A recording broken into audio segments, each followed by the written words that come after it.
Good morning. Good morning, good morning. Well. It's gonna be what it's gonna be, right? It's gonna be what it's gonna be. But we're gonna watch this one. The Emperor of Man 1. The Rise of Humanity. Warhammer 40,000 Lore History. It's from Luetin. Lutin? I guess I say Lutin 09, right? Or something. Lutin 9. Maybe we skip the O. You all know that all the... No, not the O. A 0. All the zeros before the number doesn't count. So, I'm sorry, Lutin, but you're Lutin 9. In my eyes. But we're gonna watch this one. I'm trying to get like a good order of the lore videos. It's really difficult when you're like coming in as a noob here and you're trying to understand what the content is and then get a good order. I guess it would have been so much easier if I just was a professional and then I put down all that I know into a list or something.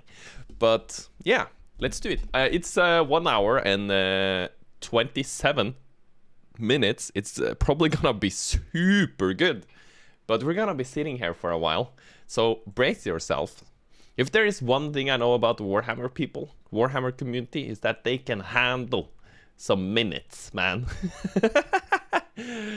And I'm part of that community now. Yes, so let's go. Yes. Lutin. Oh, it doesn't even say 09. In the grim darkness of the far future, there's only war. This is something that is happening a lot of times in these videos. It's a theme.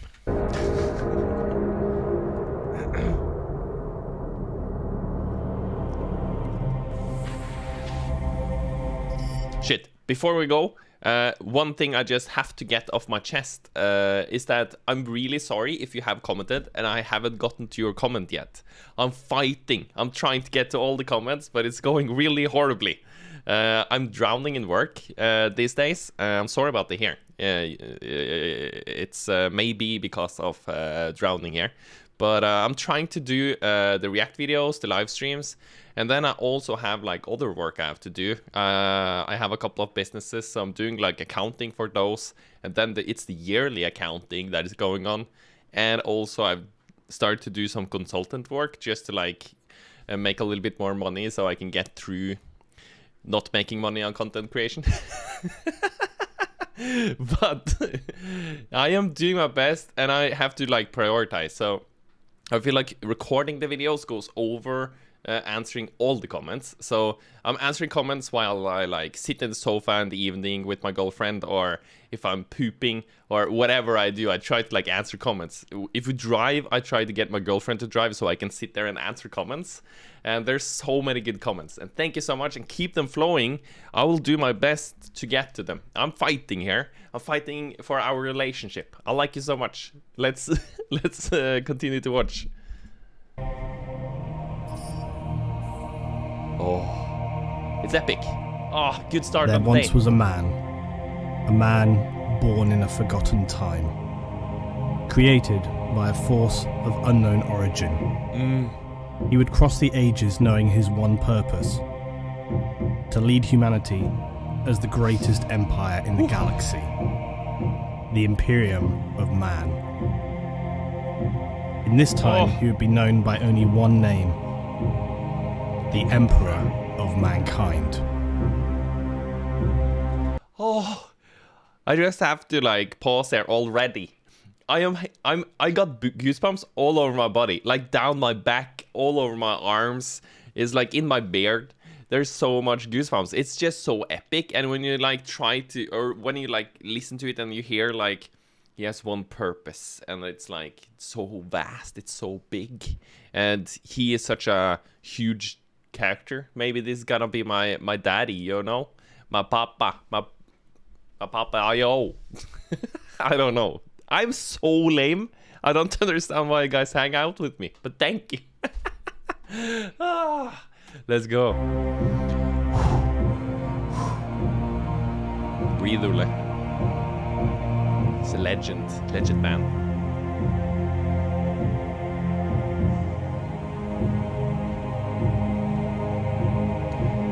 Oi, oi, oi, oi, oi.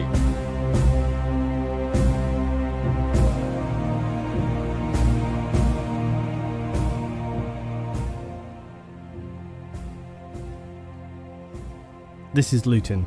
I must first apologise for the length of time since the last project. The simplest explanation is it took me a long time to compile amid many other things going on for me. So we now move on from the Eldar history and wade into one of the most important and complicated narratives in the universe of the 41st millennium.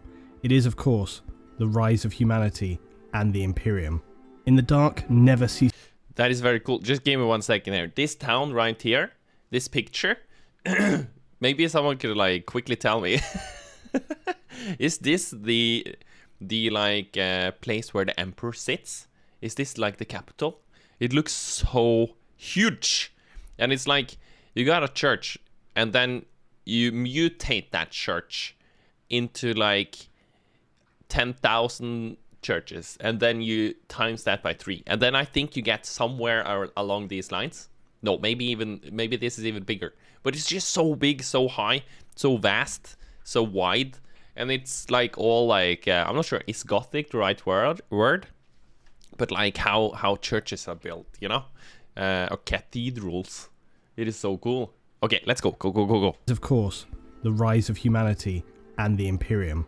In the dark, never-ceasing war that is the future, humans have risen to control and maintain a galaxy-spanning empire whose official title is the Imperium of Mankind. The Imperium is the largest and most powerful political entity in the galaxy. It has been established for a period of some 10,000 years up to its present date in the age of Warhammer 40k. The lore and scripture around this period is massive. Despite this daunting task though, I've decided to interpret it in one piece chronologically, splitting it into chapters so as to best enable you guys to get an understanding and a grasp of what it is all about. Thank you. This is the third video in my Warhammer 40,000 lore series, and it seeks to create a foundation for all of the further videos which talk about the Imperium of Man. Wow. I think we picked a good one here. I think we did. Good job, us. Good job. Shit. Chapter 1 overview. Let's go. The Imperium of Man consists of the planets, systems and forces throughout the galaxy which contain Imperial citizens and their derivatives. Not all humans are universally members of the Imperium though, and as you would expect, there are rogue traders and those who choose to live on the legal fringes of the society. The single most important figure within the Imperium is the aforementioned founder, saviour and ruler of this empire, known as the Emperor of Mankind. He formed the Imperium some 10,000 years previous to the current established date in the universe of Warhammer 40,000 at the end of the 30th millennium. This occurred following an especially brutal period of societal disintegration during the last days of the Age of Strife. In this video, I'll outline the political state that is the Imperium, as well as the history behind how humanity reached this point in the far future.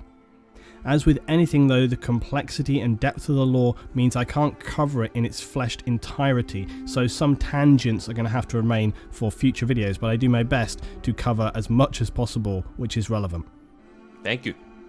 The Emperor of Man sits as an extremely powerful figure within the Imperium. Make no mistake, he is the centre of humanity in the 41st millennium. So cool. So powerful a humanoid, he was arguably barely human to begin with, and he continues to protect mankind after his mortal wounding during the final battles of a period known as the Horus Heresy.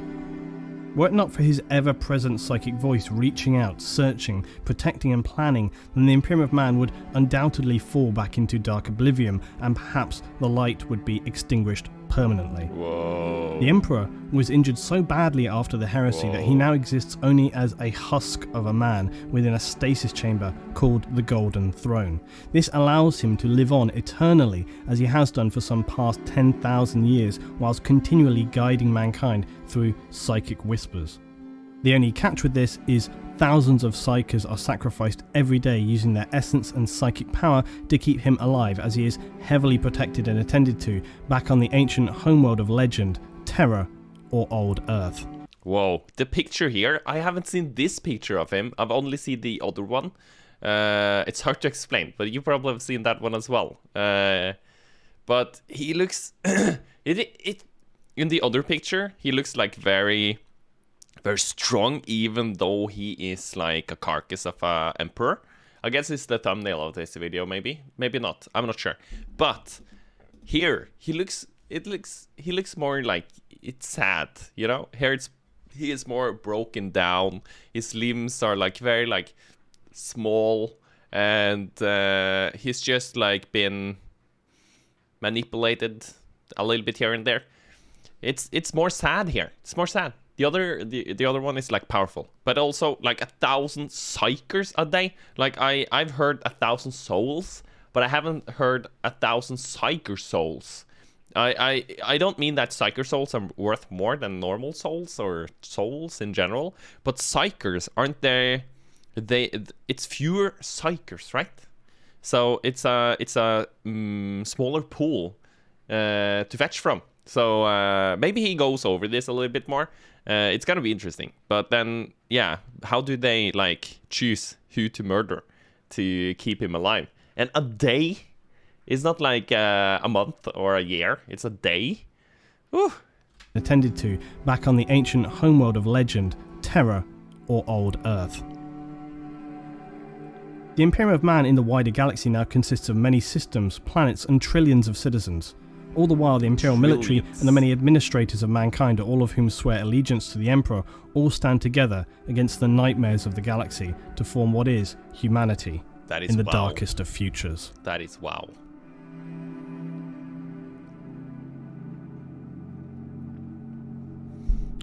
Ay, ay, ay. Now we know that in this future we have access to highly advanced technology and face many voracious enemies wielding our own forces to then counter them. The important question in understanding the Imperium is how did we get to this time? And to understand this, we need to look back at the extensive and dark history of humanity. Whoa. There is a small clue as to the way in which the people that constitute humanity in the 41st millennium view their past. That is, the Imperial two-headed eagle, the crest of the Imperium. Yeah. It stands with its two heads, but with one eye closed. Blind, or perhaps refusing to see the past. The other eye is open, looking to the future. Wow. The logic being that the past of humanity is too painful or dangerous to look back on, so we look forward, striving to be stronger and more powerful as we have done for thousands of years. Wow. There are distinct ages of humanity's history, and these tell the story of how we reached the time of the Imperium. 1 millennium equals 1,000 years. The Imperium has now been established for 10 millennia or 10,000 years. Humanity has existed for roughly 41,000 years. This timeline demonstrates the ages of man through this period, from our ancient history through to the age of the Imperium.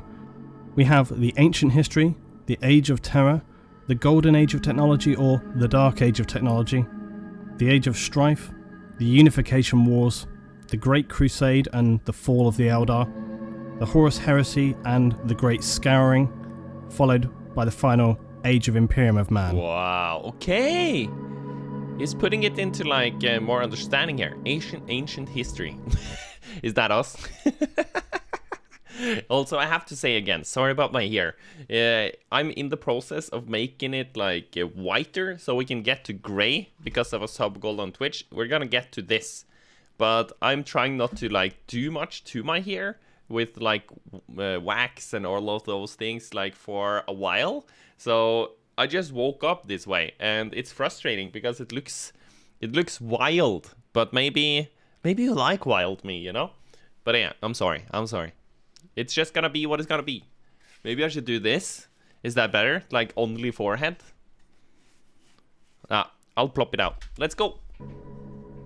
The ancient history tells of the dawn of mankind, but this period is largely one of animalistic evolution. The most significant event occurs around 7000 BC. This event marks the birth of the humanoid, who would become the Emperor of Mankind. His origins are something of a heated debate among the 40k community. There are several theories around this, and it's important to note that something I rarely see stated on forums or discussions around the origins of the Emperor is that quite simply no one knows the origins of the Emperor. It's all just speculation. Did he just say that the Emperor is from 7000 BC? That could be his origin? But as he also says, like no one really knows. So origins of the Emperor is that quite simply no one knows the origins of the Emperor. It's all just speculation. Simply because one theory has had a vague reference at one time or another does not make it gospel. In fact, as I've repeated before, the crux of the matter with imperial history and law in general is that very little should ever be considered official or canon. Such is the state of the loss of history, misinformation, and suppression of facts within the 40k universe. So essentially, the correct version is the version you want to believe. In a universe where history is stored over thousands of years and in times of unimaginable devastation and strife, it's unlikely something could be considered a cold, hard fact, especially when you're talking about events that happened in ancient history in an age where accurate recording of information seems unlikely or even impossible to have survived. That's looking wild. The first version of these events is the often widely accepted background, which states that in the ancient times, some humans carried a natural affinity or awareness of the warp. These were the earliest psykers. They would be village shamans or witch doctors in ancient communities. Their premonitions led them to understand that in the future, mankind would face the darkest of times. Their decided course of action would be to commit ritual suicide en masse, returning their souls and essence to the warp to then coalesce and be reborn as one supremely powerful psychic being. What? This being would then spend the future millennia living a Highlander-like existence, transitioning from identity to identity, sometimes taking on famous leaders in history to steer humanity in the right direction. No, is this real? This is so interesting. Okay, so if I understand it correctly, like in back in the day here, ancient history, there was shamans, witches, and stuff like that. They understood this is gruesome, this is horrible. Let's just murder ourselves so we can be reborn as psykers. Is this? Do I understand it correctly? It's just so out there for me that I just have to like. Even though I think I heard correctly, I think I heard wrong. That is just so wild. And then upon reaching the Age of Strife, he would step into the Four to become the supreme leader of all humanity and unite us again throughout the galaxy. Wow. Now, some people take this as the most canon version of the Emperor's origin, but there are various others, including the one that I actually personally subscribe to. The shaman story is all very well and good, but it leaves me with some questions. For example, if these shaman were some of the earliest humans with only a vague awareness of the warp, how could they have such powerful precognition to foresee the need to create such a super being? In addition to that, if they were truly the earliest stowings of psykers for humanity, then surely they would not have been especially powerful, and even with their powers combined, how could they summon humanity's greatest champion? No, not Captain Planet. So those two things stand out for me. Also, their plan to commit mass suicide and then hope that they would all be reborn together seems pretty spurious. Yeah. It seems to tick the boxes from an okay, I guess that's possible point of view, but it just doesn't make sense beyond that.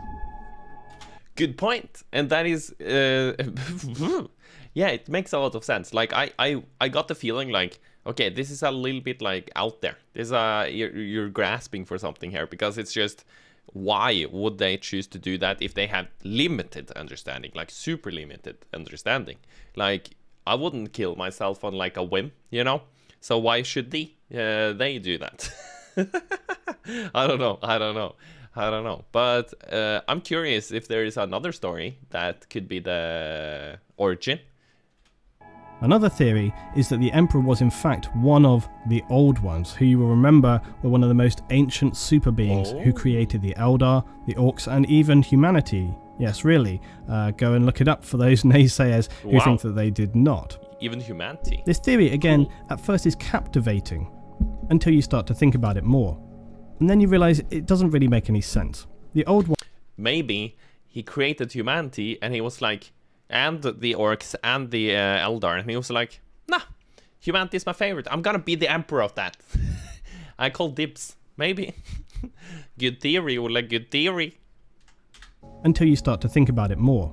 And then you realize it doesn't really make any sense. The Old Ones were, as far as we are informed, not shapeshifters, but creatures of light and dark. There was a statement to the fact that just a single Old One escaped the brutal genocide of their race, but then was eventually killed at the birth of Slaanesh when the Eldar fell. Oh. If the Emperor was some other escaped Old One, it doesn't make logical sense that they would choose one race and then ultimately lead it. Although I suppose, devil's advocate, who's to say what would be going in the mind of this Old One after his entire race was extinguished? Maybe it had a crisis of conscience. Anything, I guess, is possible. Maybe we're gonna get to know more about these old ones in the future, in another video. I don't know, but it just feels, as a new person here, new person in the Warhammer community or thingy, I feel like it's strange that the old ones created the humans, the orcs, the Eldar, like they're presented in a way where they're basically the creators of the universe, like in 𝗦cie𝗰𝗶𝗹𝘀, and then it also sounds like it was rather easy to murder them. Maybe it was super difficult, but I feel like maybe they should be like invincible almost. But I don't know. I don't know the story about the old ones, so I don't know. But it's wild.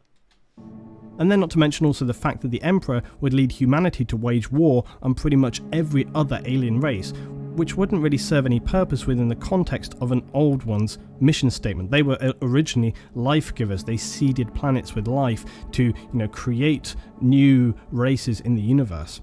And again, unless it had simply lost the plot and was operating on his own sort of mission plan.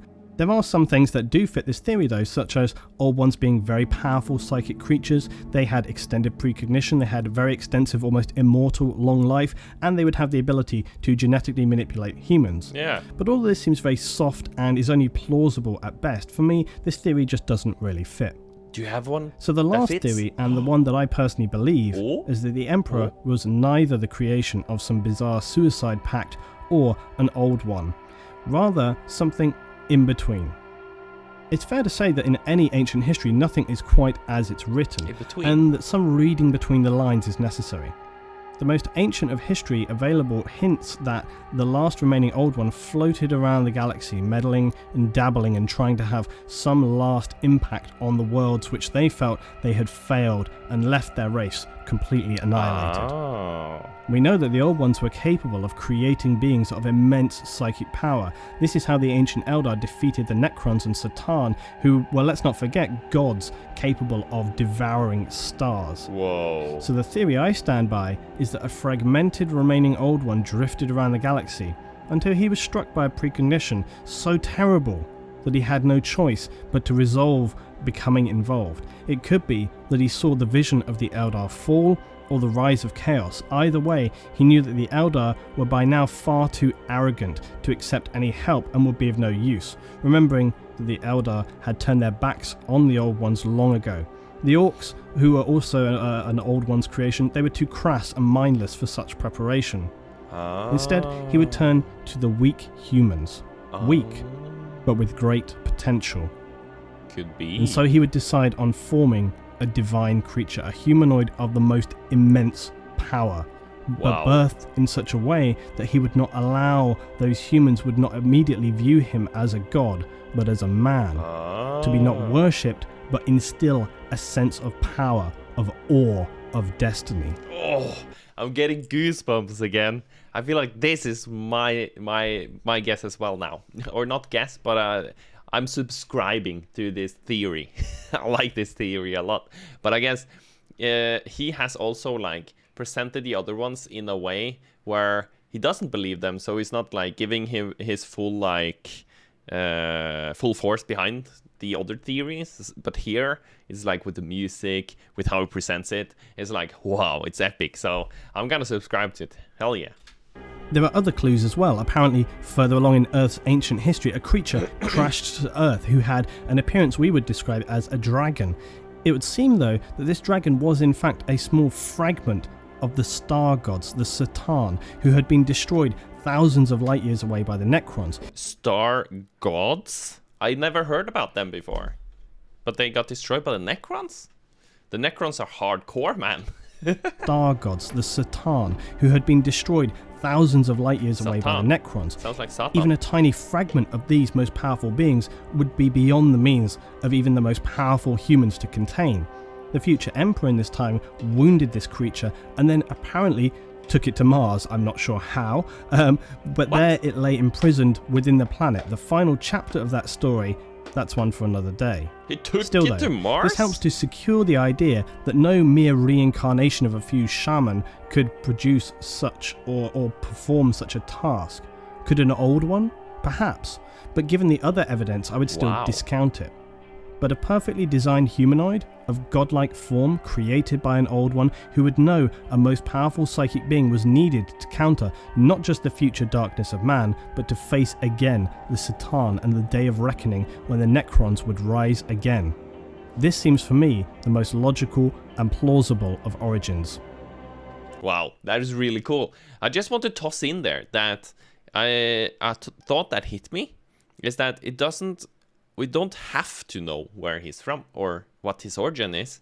You know, it is kind of cool to just let it be like, could it be this? Could it be that? Could it be this? It makes it more like, missing words here. I'm forgetting some basic English words. But yeah, it has a certain allure to it, you know? I like it a lot. The truth, though, is that we cannot know the origin of the Emperor unless some definitive tome is discovered which provides secure evidence as to such, so we are left to speculate until then. One thing that is certain, though, is that the Emperor was a human and holds godlike psychic power. He was within humanity throughout all of history, learning, sometimes guiding, mostly sitting in the shadows, until he was needed to take a course of action that would lead us into the Age of the Imperium. Wow. The last point worthy of mention is that the Emperor of Man would enforce a strictly secular society. In the early days of the Imperium, this would then enable humanity would identify with him as a man and not as a god. They wouldn't project any religious connotations onto him. Also, because throughout the thousands of years he spent on Earth, he would see the terrible devastation and fragmentation organized religion could cause. Yeah, I feel like that is like a super big brain move to just get rid of the religion. I'm sorry, religious people, like, I don't mean anything against you guys, but when we're thinking about only 40k here, if you like don't have religion and then maybe you have one political party, this is like horrible, horrific. It's not what I want for the world, you know. But then you could just you could hammer through like a lot there.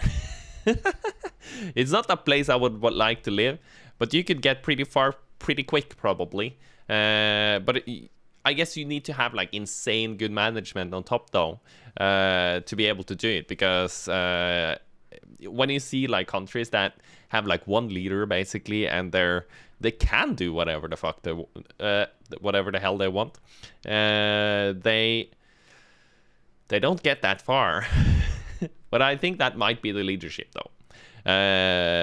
And I'm not subscribing to dictators. I don't like that way. The democracy, hell yeah, let's go that route. Okay, but yeah, I can see how it works with the emperor on top, the almighty emperor. He believed that humanity could only achieve its full potential in a strictly secular state. However, even in the crusading period where the emperor would reunite the lost colonies of man, some people began to spread rumours that he was more than just a powerful man. These beliefs would run so strong it would even question some Astartes to the faith, such as Battle Captain Nathaniel Garrow, one of my favourite characters in the 40k and one of the few Space Marines from the Death Guard chapter not to be corrupted by chaos. Oy, oy, oy. Some citizens of the Imperium consider the Emperor's stance on faith even a test, so as to distinguish those who can see the whole of the truth, that he is in fact the one true God of mankind. Damn. The Age of Terror. That is the Earth, right? We would now reach the time known as the Age of Terror. This was the period on Earth from the 1st to the 15th millennia, that is the first 15,000 years on old Earth. A period of extreme technological expansion. So this is basically in our age, right? Or it goes past our age, but through our age and then to 15,000? Cool. Years on old Earth. A period of extreme technological expansion from a pre-industrial era to that of fusion power and travel beyond our planet and even solar system. Humanity would first colonize new worlds within our system, first on Mars and then the moons of Jupiter, before mankind would start to look at how we could travel beyond. Whoa. To achieve this next goal, colossal starships were created for humanity to cross the voids between solar systems, and powerful engines at this time. These advanced fusion drives enabled very, very fast, but still... Wait. Just these, like, huge spaceships, it's really cool. I'm not sure if this is intentional or not. I'm guessing it is intentional, but just thinking about, like, how the spaceships in, like, the 40K, or, like, when you get to year 4000, how they look compared to this. This is more like Halo or something. It's like clean lines and very like modern. But then you get to like year 40,000 or something, and then it's suddenly like churches that are flying around in space. The churches are so much cooler though, but it is kind of interesting. This kind of shows that as I understand it, humanity went very, very, very far into technology, and then wasn't the AI wars or something that happened, and then it's like zoom, gets dragged back a little bit, and then you get into this like very cool gothic church themed like space thing. So it's so cool, but it's also cool to see here that it was a time where humanity just like excelled so hard in technology, just like pushed forward. Holy moly, we are at 17 minutes and we have over an hour and 15 or ish an hour and 15 left. This is so much fun.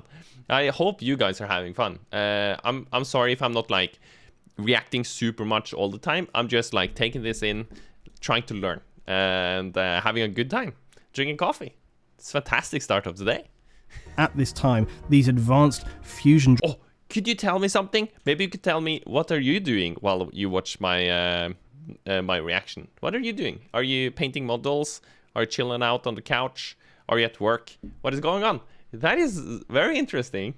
Solar systems and powerful engines at this time. These advanced fusion drives enabled very, very fast, but still sublight travel. This meant in order to reach their destination, it could take anything as long as 10 generations of human lifespan to reach their destinations. Wow. Subsequently, trade and aid between human colonies was then extremely difficult and would lead to them being established almost as independent states. Very little is known of this period, as imperial records are fragmented and limited. The emperor during this time... This is how they travel. They have these huge pods or whatever, where it's basically fields and water and everything. That is so cool. Okay, I'm gonna zoom in a little bit and lean back. I hope that is okay. I'm just gonna chill out here a little bit and enjoy this. It's such a long video, so I'm not gonna sit straight and like be like very like in there all the time. I'm gonna enjoy this a little bit. I hope it's okay for you. Let's learn together. Had no reason to interfere, and so would continue his own work and research back on Earth. Study and the improvement of man, all the while remaining in the shadows. During the period between the 1st and 15th millennium, various events of discovery and importance took place that would finally propel us to create our first interstellar confederation in the 15th millennium. One of the most important events of note would be during M4. Humanity would discover the warp and begin to research it. Ooh. This is specifically relevant as it would have been one of the discoveries that would lead the Emperor to understanding the necessity of him coming into the fore. He's saying into the fore. The golden/dark age of technology. This is probably where the AI wars come into place.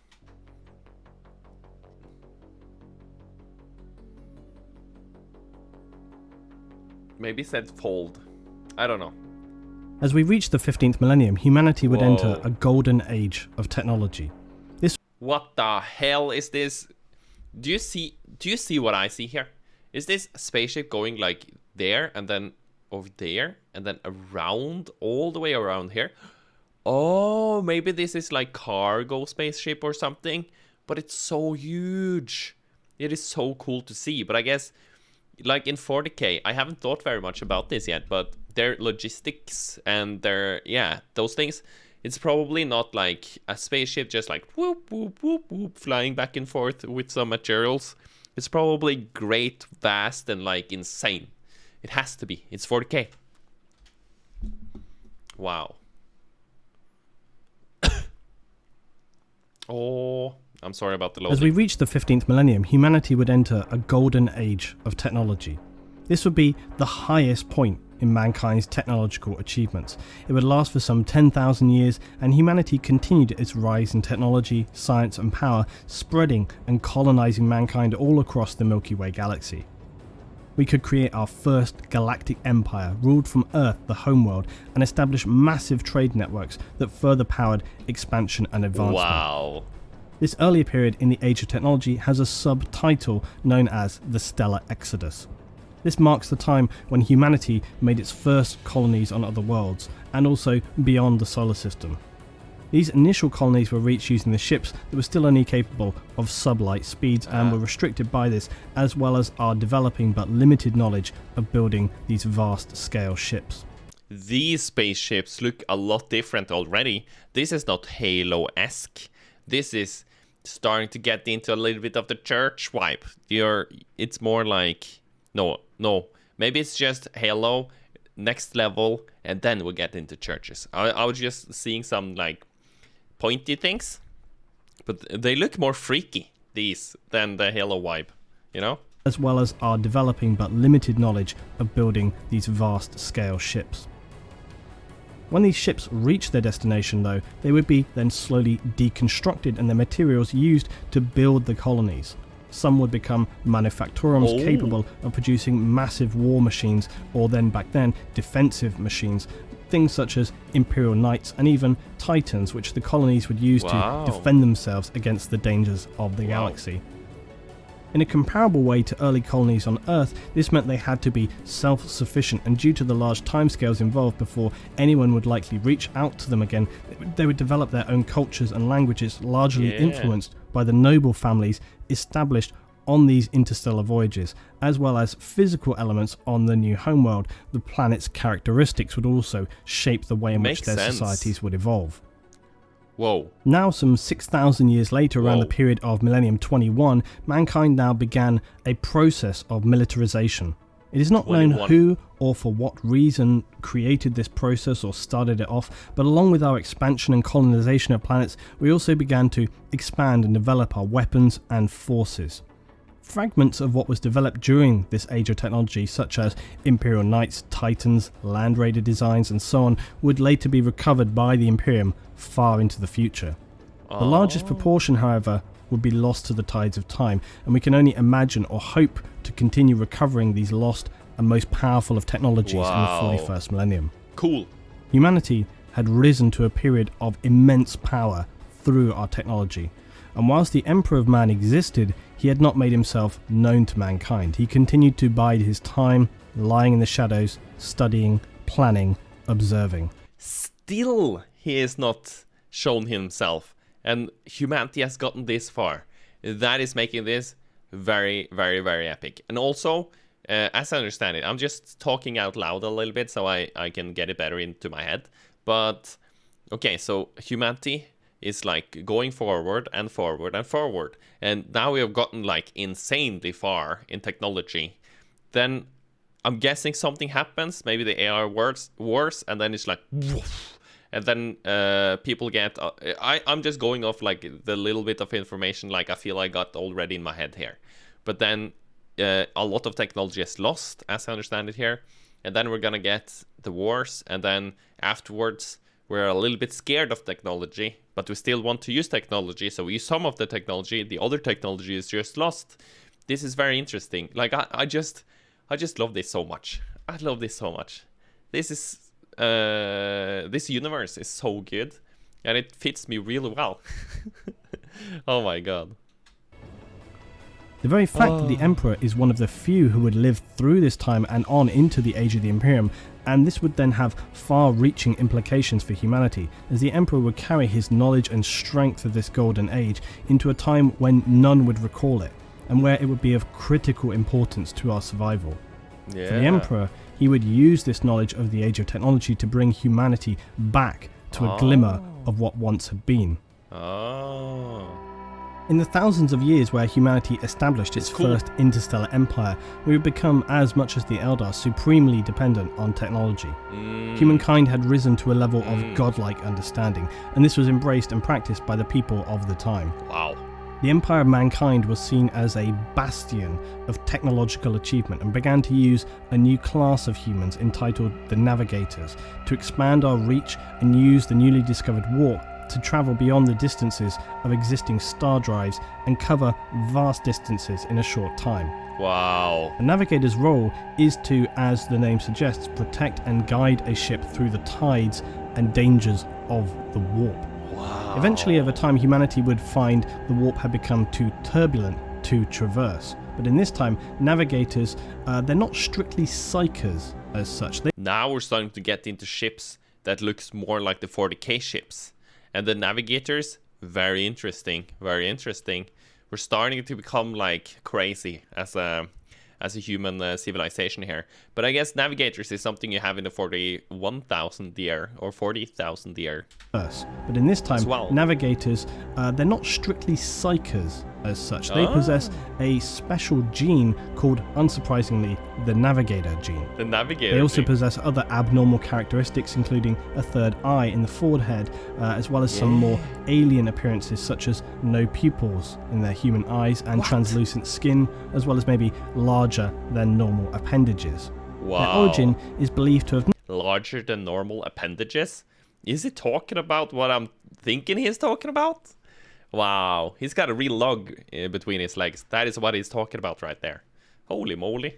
And it's a little bit, I don't get it yet, that part, but like, did these people just appear randomly when we needed them to start to like go through the warp? We needed navigators, and then humanity birthed some navigators. I feel like if this was in our like blood or genes or whatever, we should have seen like a navigator a little bit earlier, you know, someone with a third eye and whatever. How did this come to be? I'm curious. As well as maybe larger than normal appendages. Their origin is believed to have not been a natural development, but to have come about through genetic experimentation and engineering in this period of the age of technology. I see. It Got was my likely answer. that mankind discovered the warp and that it could be utilized for crossings, but that required a safe means to traverse it and looked to create a solution to that problem. Mankind's age of expansion and technological glory across the galaxy would lead to many worlds requiring their own localized defense forces. In this time, humanity's mastery of technology was largely unequaled, and this would be employed in the defense and relative growth of the colonies. One of these defense forces, one of the most powerful of them, would be the Imperial Knights. These were colossal war machines that towered over all they surveyed on the battlefield. They were built with the knowledge of the Golden Age of technology, and these giants survived until the Imperial Age, but they can essentially no longer be constructed from scratch. And as is often the case with technology in the Imperium, it is now merely maintained. The Imperial Knights themselves were operated by nobles from the colony worlds who would be entombed within them.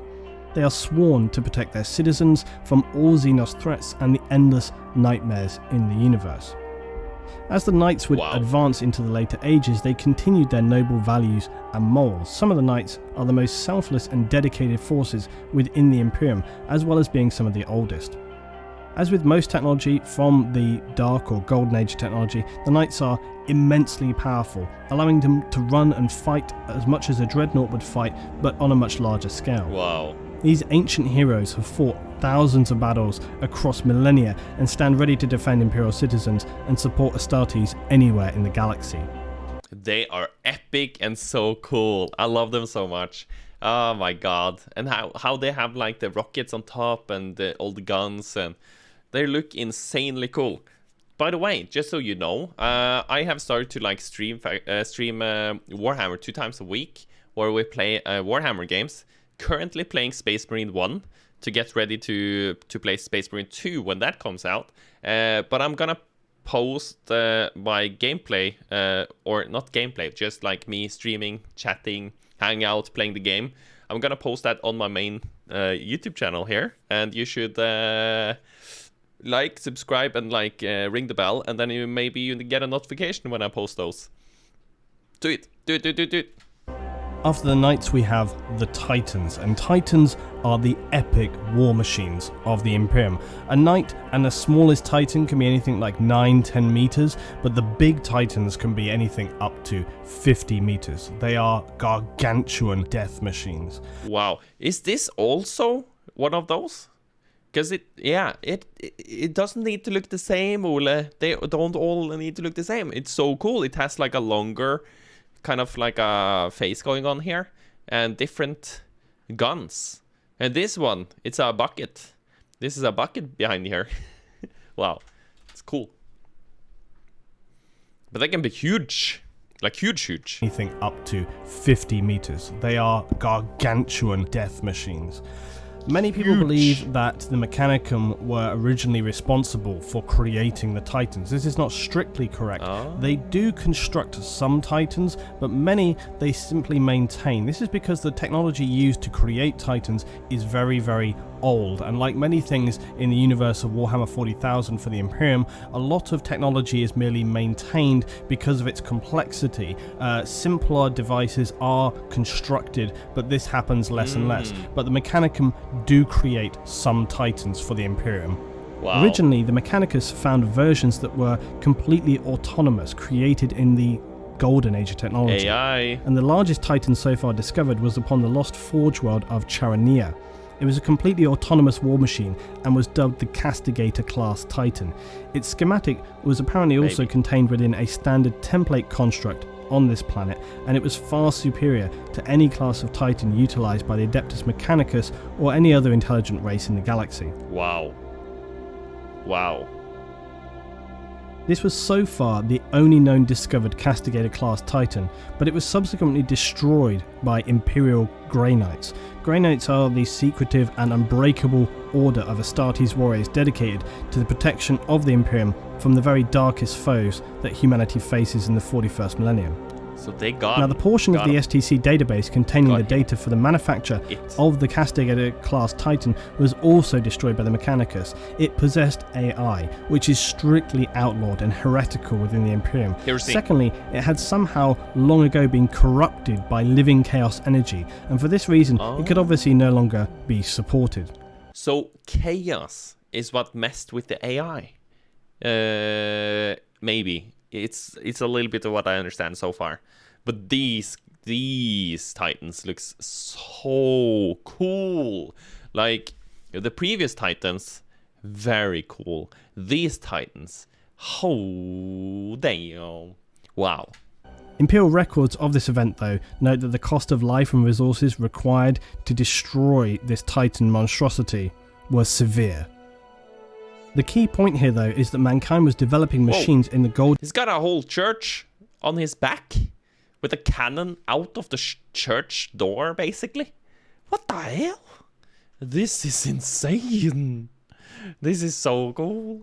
Severe. The key point here, though, is that mankind was developing machines in the golden age of technology that would never again be equaled. They could be merely copied, emulated, or used as a template to work from in the future. Yeah. But our level of knowledge, our rules... Why did they have to do this? It has a gun here. It has... Is that what you call a PP? Oh my god. Why? Well, I guess use all the space you got, right? So you should not do it, maybe. But it's just funny. Takes away a little bit of the epicness here. Rules and guides on what could be created, due in part to events that were yet to come, would very much limit humanity's advancement in the millennia that lay ahead. I mentioned a moment ago something called an 𝗦ci. This denotes a device known as a standard template construct. These are one of the single most valuable objects in the galaxy for the Imperium, and their importance was no less during the Age of Technology. So what is an 𝗦ci? 𝗦ci systems were advanced AI computers created during the Golden or Dark Age of technology, and are said to have contained the sum total of human, scientific and technological knowledge. 𝗦cis were created when human interstellar civilization was at its technological peak. Their original purpose was to enable colonists to survive on the new worlds they arrived upon, as they could not carry securely the mass amount of knowledge gained by humanity at this time, and even if they could, they might not have people capable of understanding how to utilize this. The 𝗦ci solved this problem. It enabled the colonies to access all of humanity's knowledge and display it in a way for them to be able to create anything they needed from the resources available and solve any issue that could arise for them on the new home worlds, no matter the geography, resource limitations or climate. This would enable them to build anything from a simple lasgun to a fortified bunker, massive war machines or an atmospheric processor. 𝗦ci systems possess the ability to not just store information but also to produce new designs to meet changing circumstances. Cool. They are immensely powerful sources of information and power, and consequently the Imperium places a high value on obtaining these lost relics of ancient knowledge. Even though now, after many thousands of years had passed, most of the discovered 𝗦ci's are damaged to the point they only contain fragments of their former stored information. Damn. But Imperial forces will still use any means or resources necessary to obtain an 𝗦ci once it has been discovered, even if this means the sacrifice of legions of military or civilian Imperial citizens. Wow. From the Golden Age of technology and into the ages to come, these valuable systems would be lost or destroyed, so that now in the age of the Imperium they have become beyond rare, almost just a legend. So the consequent discovery of remnants of any new technology from the Dark Age of technology puts an 𝗦ci's value to humanity beyond estimation. The little knowledge that has been recovered from damaged 𝗦ci units is then utilised, copied and stored by the tech priests of the Adeptus Mechanicus, who are based deep on the primary forge homeworld of Mars. They believe that 𝗦ci's are the most holy of artifacts and will seek and protect them at any cost. Wow. That is epic. This little divergence is an important one because an 𝗦ci recovery, no matter its state of repair, still remains as one of the most important objectives for Imperial forces in the 41st millennium. Yeah, if they discover something that can like insanely advance them, like recover some technological like advance that was made before, they miss now, that could make all of their future wars go better. It makes sense that it's high value. High value. The holy grail of this quest, though, although unlikely, would be to recover an intact 𝗦ci, thereby gifting the Imperium all of the stored knowledge of mankind from the Golden Age of technology. Yeah. If the Imperium were able to recover an 𝗦ci of this standard, it would catapult the existing human society into becoming yet again one of the most advanced and significantly, if not the most powerful state in the galaxy. Makes sense. Whoa, the 𝗦ci Crusade also explains in part about the state of technology and development of the Imperium, in that much of the knowledge regarding tech is replicated or learned rather than invented and created. Although new tech does come along, it's not overtly specified why so little resources are put into research now. It could be speculated though, however, that mankind relied so strongly upon the Emperor in the last 10 millennia that now they believe only he is capable of directing mankind's advancement, and they solely focus on maintaining him and maintaining the state of Imperial affairs. Yeah, that is a good, like, I don't know, side note or whatever. Like, why not create more technology right now? Like, why not think about that more? But yeah, if they're mostly focused on maybe this is how it's supposed to be, this is right, now we just need to take care of the Emperor, continue to fight, maybe. So we return to our story, and at this time in the Golden Age of technology, humanity continues to expand across the galaxy. Wow. Initially slowly, as the gigantic starships we crafted were incapable of using the warp to traverse space.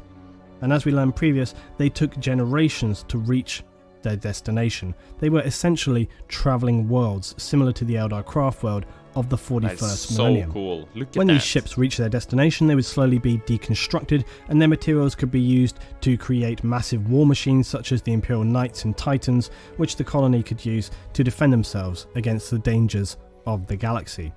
Dangers such as the Eldar and Orcs, who were first discovered in this period as a result of our reaching out beyond our own system to more regularly explore the galaxy. Now we start to However, find them. interestingly, during this time, humanity was actually considered more powerful than it is in the 41st millennium. This strength was mainly due to our technology rather than actual physical forces, such as Astartes, who did not exist in this age. Yeah. Science was humanity's primary religion, and the society of man perceived itself as having reached a time where no one could be a real challenge to us. Whoa. To a degree, this was actually true, so much so that the Xenos races of Eldar and Orc actually signed non-aggression pacts with mankind, which seems bizarre from the Orc point of view. But yeah, from the Orc point of view, that is like insane. Then humanity must have been like very, very, very, very strong. Because the Orcs doesn't care, right? They're just like smash, smash, smash. Smash, smash, smash, smash, smash, smash, smash, smash. Non-aggression pacts with mankind, which seems bizarre from the Orc point of view, but there we are. The discovery and use of interstellar drives, that is, an engine enabling cross-warp travel, now powered humanity's expansion and domination of the galaxy forward. A federated government was formed, enabling us to create a strong trade community and, most importantly, remain unified and powerful throughout our colonies spread across the galaxy, aiding and supporting where necessary with either materials, logistics or military. The exact form and nature of this federation is unknown from this time, as so much knowledge and history was lost. To speculate though, it seems likely that from the way in which humans would live at this time, the Federation would have focused more on discovery, science and working to better humanity, as well as supporting our widespread colonies. As the societies we had seeded across the galaxy grew stronger and more developed, most humans would live long, peaceful lives where menial actions were carried out by automation, leaving people time to indulge in their own lives and dedicate themselves to the glorious expansion of mankind. This golden age of peace bears a stark contrast to the unforgiving brutality of the 41st millennium, the Imperium where many citizens are now born into lives that are shorter, work-driven, and even hellish by comparison. It's insane. Back with our timeline though, and although navigators had now been discovered and enabled interstellar travel, psychers, that is humans with strong psychic ability, had for the longest time evaded or simply passed undetected. It would be in the age of technology where this new class of human would finally be identified. These psychers seemingly largely avoided the demonic possessions which had occurred for the old ones, Orc and Eldar. It is unclear why this would be, but again you may speculate that the Emperor had a role to play in guiding and shielding humanity through this time. As we know, he had always lain in the shadows, ensuring our safety and creating small influence until he felt it was necessary to come to the fore. Another possibility is that by comparison, the Orcs and Eldar with their more advanced psychic powers simply shone brighter. As we know, the demons of the warp are actually attracted to psychic power in real space, like moths to a lamp. And yeah, so maybe it was like, okay, humanity has like a little bit of psychers, a little bit psychic, or psyker ability, so, but it's not as much as the Eldar, so the Eldar, we're gonna focus on the Eldar. Yeah, it kind of makes sense though. Kind of makes sense. And so they appeared amid the depths of the galaxy, a brighter beacon for the chaotic creatures to be attracted towards, whereas the human psychers were very early in development, their powers were less attractive, they did not stand out so much. These psychic mutations were initially limited to only a few individuals per billion or so humans, but toward the end of the age of technology, psychers would appear throughout the colonies more widespread than ever before. And some colonies who were advanced and open-minded, they could see the potential advantages brought by human psychers, and they were protected and allowed to develop and explore their abilities. However, on other, less advanced human colonies, they were often killed and hunted down, as the people here feared rather than embraced their divergent powers, much of, similar to witch hunts. We've seen that, or as I heard hinted those at stories. earlier, one of the reasons during the golden age of technology that humanity was able to not only survive but stretch itself out to colonize and conquer worlds in the galaxy, not to mention defending itself against aggressive Xenos, would be due to their reliance on AI and the machine creations of the time. However, As nearly all science fiction dictates, these primary sentient machines in the Human Galactic Federation would be known as the Men of Iron, and they would stereotypically turn on their creators and enter us into a cataclysmic war.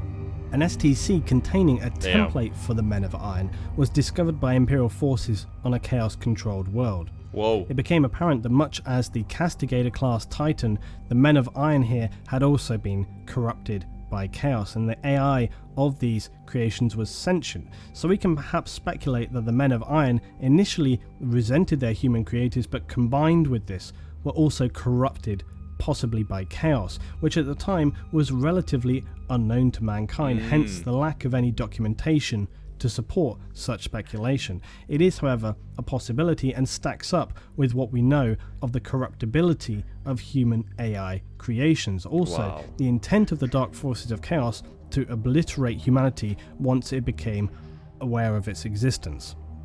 Regardless of the reason though, this war was one of the greatest disasters to befall humanity and would rage for centuries. The exact length of the war is not recorded. The conflict was eventually won by humanity, but at a great cost. The damage caused by this conflict to interstellar human society was hugely destructive. We would lose masses of knowledge and technology, not to mention devastating humanity's economic strength and political unity. The war would begin the series of events that would lead into the collapse of the Federation of Humanity at the end of the Age of Technology. Wow. As so often is the case, very little information exists from this time, largely due to the Imperium being so wary of a similar disaster happening again. And this is why amongst the Imperium and mankind you'll find only the simplest forms of AI. It is viewed as being exceptionally dangerous technology and is strictly outlawed. A substitute is often to combine human and machine into mindless drone-like beings known as servitors. Servitors are the Imperium's cybernetic servants, lacking true self-awareness, and are created from the bodies of either condemned criminals who are unpleasantly lobotomized, or vat-grown humanoids whose bodies and brains are partially replaced with machine systems. As a result of this catastrophic conflict, I just have to say that is so nasty to think about, you know? If they're just like, it's humans, but they're not humans, and they're just like lobotomized, and how much of them are still there, and they have probably no control over themselves anymore. They just have a little bit of brain functionality that can do some tasks. It's just so nasty. It's so nasty. It's one of the more nasty parts, I think, so far of 40k, if you like really think about it. But you also have, of course, like is it Drakari or something, where you could turn into couch. When I say it like that, it doesn't sound that bad, but it is horrific. Between the Men of Iron and humanity in the golden age of technology, it is now considered one of the most severe crimes in Imperial society to develop a self-aware, artificially intelligent machine. It is just considered too dangerous to even consider. Around Millennium 23, the warp was taking hold of 𝗦ci𝗰𝗶𝗹𝘀 and wreaking havoc. What is going on with that face? Why is there a tube into that face and he wears it as a fanny pack? I think there's so much here. There's so much here. I don't know. This is too much for me. It's almost a little bit, I get a little bit sick here. Around Millennium 23, the warp was taking hold of 𝗦ci𝗰𝗶𝗹𝘀 and wreaking havoc on human colonies. Feudal night worlds were more conservative and less abiding of 𝗦ci𝗰𝗶𝗹, as we said previously, who had hunted them down. These would fare better than the others, who had adopted them more open-mindedly at the time. The knights in their semi-titan armour would battle massive warp entities and serve to protect the planet's human population, abiding to their strict code of feudal discipline and ability. Very often, they would be the bastions that protected mankind's worlds, and their importance cannot be underestimated at this time. Epic. As is often the case in history, it is not one, but a series of disasters that leads to total ruination, and this was no exception for the glorious empire humanity had established during the Dark Age of technology. Whilst it was struggling to recover from a collapse in its unity, as well as destruction of many of its resources and its ability to trade efficiently with other worlds, a new disaster would occur that would see the end of humanity's golden age and instead throw us further into near total annihilation. The race of man would never again reach this golden pinnacle of technological achievement. Whoa. This was the tippity top. There is no going back to there. Whoa. I'm guessing getting goosebumps again.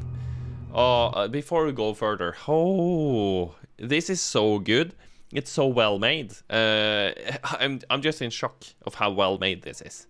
And I'm sorry for like yawning a little bit there. It's not because of this. It's because it's like early in the morning. Okay, I started recording at 8 in the morning, and 8 in the morning isn't that early, but it's very early when you are overworked like crazy. Wow, but this is just so epic. So now we have gone through what's the first age called? The ancient history. That was very interesting. So wow. And then we have gone through the dark ages, or the golden and the dark ages of technology, gotten so far into technology, and now we're gonna go into the age of strife. I've heard about the age of strife. So we have had the war, the epic AI war, and AI is now like, no, don't do it. And now we're gonna go into the age of strife. I don't 100% know what strife means, but as I understand it, it's a very difficult time, and it's a lack of things probably. Maybe it means that. Let's just see. More coffee. It's just such a good feeling drinking coffee and watching this. It's so good. But the issue is that it's lasting a while, so I end up drinking too much coffee, I think. If that is a thing.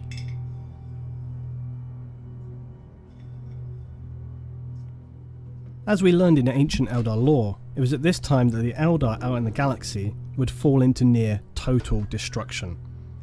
These would be dark days indeed, as the Eldar were almost wiped out in a cataclysmic annihilation as the Chaos God Slaanesh was born into existence from the horrifically depraved mire that Eldar society had fallen into. Yeah, they were. This was a disaster for the Eldar, nearly extinguishing their light from the universe completely, but it didn't do humanity any favours either.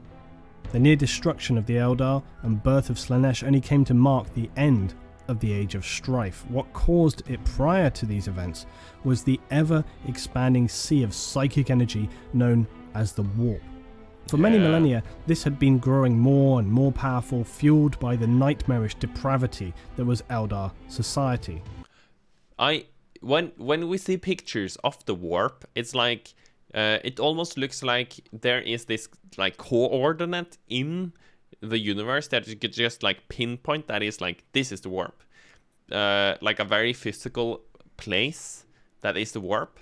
But when I try to think about how people explain the Warp and what it is and stuff like that, it should be like everywhere, right? That is a little bit of Warp everywhere. That is not like a physical thing. It's more like a many dimensions kind of a thing. So it's just flowing everywhere. Maybe someone has like a really good explanation of this. Maybe I'm totally wrong, and I'm open for that. Around the end of Millennium 24 and the beginning of 25, mankind was still struggling to recover from the disastrous war against its Men of Iron and its far-reaching impact on the previously secure and strong human federation. With their galactic unity destroyed, as well as suffering from the inevitable wounds of war, material shortages, mass loss of life and destruction of infrastructure, we would now face a new problem. I'm sorry if you can hear my daughter a little bit. I'm not sorry though, but you can probably hear my daughter a little bit. She's just happy out there in the living room. She's been sick for a while, and she's still like a little bit sick. She still coughs and has like maybe a teeny bit of fever. She's not doing super well, and my girlfriend is now sick, so I'm trying my best to like take care of them a little bit at the same time as like take care of you guys. But yeah, they're just hanging out and having fun. It sounds like. So yeah, so now you know. Warp travel was becoming increasingly difficult. The warp's instability, caused in part by the Eldar's depraved psychic society meant that many ships now would become lost and consumed by the warp as they were travelling through. This was not an issue for the Eldar themselves, as they used their webways to travel, which were outside of that warp space. For humanity, though, it would be a severe problem, and its impact would deal the fatal blow to an already fragile empire. The losses and damage caused by the war with the Men of Iron, combined with now being unable to travel across the warp to cross those great distances in the galaxy, would ultimately return humanity to a pre-Dark Age of technology state, where only sublight travel was possible. Yeah, that is This a huge was difference. a disaster. Trade and support could no longer be conducted, as these journeys would now take generations to complete. Humanity was once again isolated, as it had been millennia before. The warp storms and the isolation they would create would last for over 5,000 years, and their effect on human society across the galaxy was catastrophic. Wow. Some planets with a significantly advanced human colony would survive into the future if they had the means to defend and support themselves. It's important to understand that when a system is set up with no established backup, its collapse has an immediate and profound impact.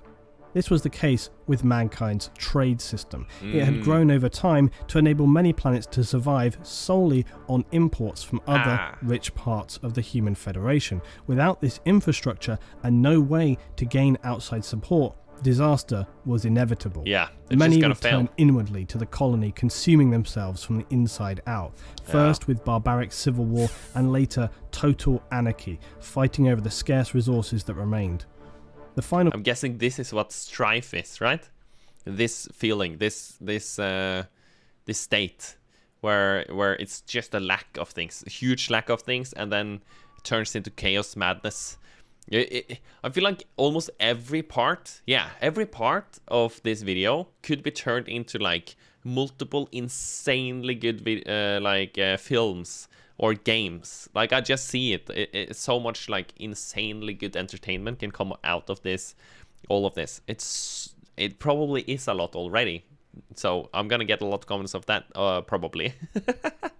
But it's just so good, so rich, and like the peaks and alleys here of emotion. It's also like insane. It's insane. It's so well made. Total anarchy, fighting over the scarce resources that remained. The final phase often led the significantly depleted population into a feudal system of warlords and barbarism. This chaos was repeated across the majority of human worlds in this period, even including Earth. At this time on Earth, large areas across the planet had become massive cities reaching for hundreds of miles, and having become adapted to a system where all activities were conducted by machines, Earth also now relied heavily on trade from colonized worlds to support the extremely high population count. Whoa. Additionally, much of the planet was no longer capable of food production and hadn't been for millennia. Yeah. Hence the need for colonies and expansion in the first place. Makes sense. With the inability to travel and trade, Earth descended into a similar fate of the less advanced worlds. First panic and general disorder, then food riots, resource hoarding, and finally complete anarchy. A tribal warlord system was all that remained. I'm getting like goosebumps because I'm just guessing like the amount of people here is probably not in the billions anymore. Maybe it's trillions of people on Earth, or maybe it's still billions. Could still be billions, but like maybe trillions. It's just so much, so vast. And when there is a problem in the world and there's billions of people, it's a problem. You know, it's crazy and it's horrible. But then you just times that by a lot, and then you get this. And this is just like unimaginable amounts of issues or pain and suffering. Finally, complete anarchy. It's so insane. The tribal warlord system was all that remained of the few survivors left on Earth, brutal warriors who battled out across the deserts and hives of the remnants of civilization. This whole situation might sound unbelievable that society could collapse so quickly and to such a severe degree, but it's worth considering that in this time human society had built itself up to be so strong in belief of its own invincibility that they simply did not and could not have anticipated the severity of the warp storms or how they would debilitate the trade and support systems that they had been relying upon. Human history is littered with examples of sheer arrogance outweighing logic and reason, as well as blindly staring down dangerous facts in favour of belief in our own. Is this a little bit of the environment crisis we're going through right now? Whoa, yeah. I drive an electric car, and now people are gonna say, oh, electric cars, they pollute even more. I don't know. I'm watching YouTube videos. Maybe that is polluting too much as well. Shit, I'm not sure. But I think we should take it seriously, though. I think that. So I'm tossing that out there. I'm trying to be like an unpolarizing person. So I'm trying not to share anything, even though I might be thinking it's right. But I think it's better to take it seriously than to not take it seriously, you know? We don't have that much to lose if we take it seriously, and we have quite a lot to lose if we don't take it seriously and it turns out to be like a huge issue, you know? But I guess how you go to the solution is like how we need to think about. But whatever, let's go. That is not Warhammer related. As well as blindly staring down dangerous facts in favour of belief in our own self-importance. The lack of planning when it comes to losing their infrastructure across human systems was an acute example of human arrogance. It would now seem as well that whatever had protected human psyches from demonic possession would now end. It's my speculation that, as previously stated, the Emperor was what provided this shielding, even though he was not known to humanity at this time. For he knew the power, importance and value of human psyches in the dark times that would lie ahead. Without this bubble of protection that had invisibly existed prior to this time, humanity's weak psyches would be consumed, possessed, and go completely insane, causing chaos among isolated, colonized worlds.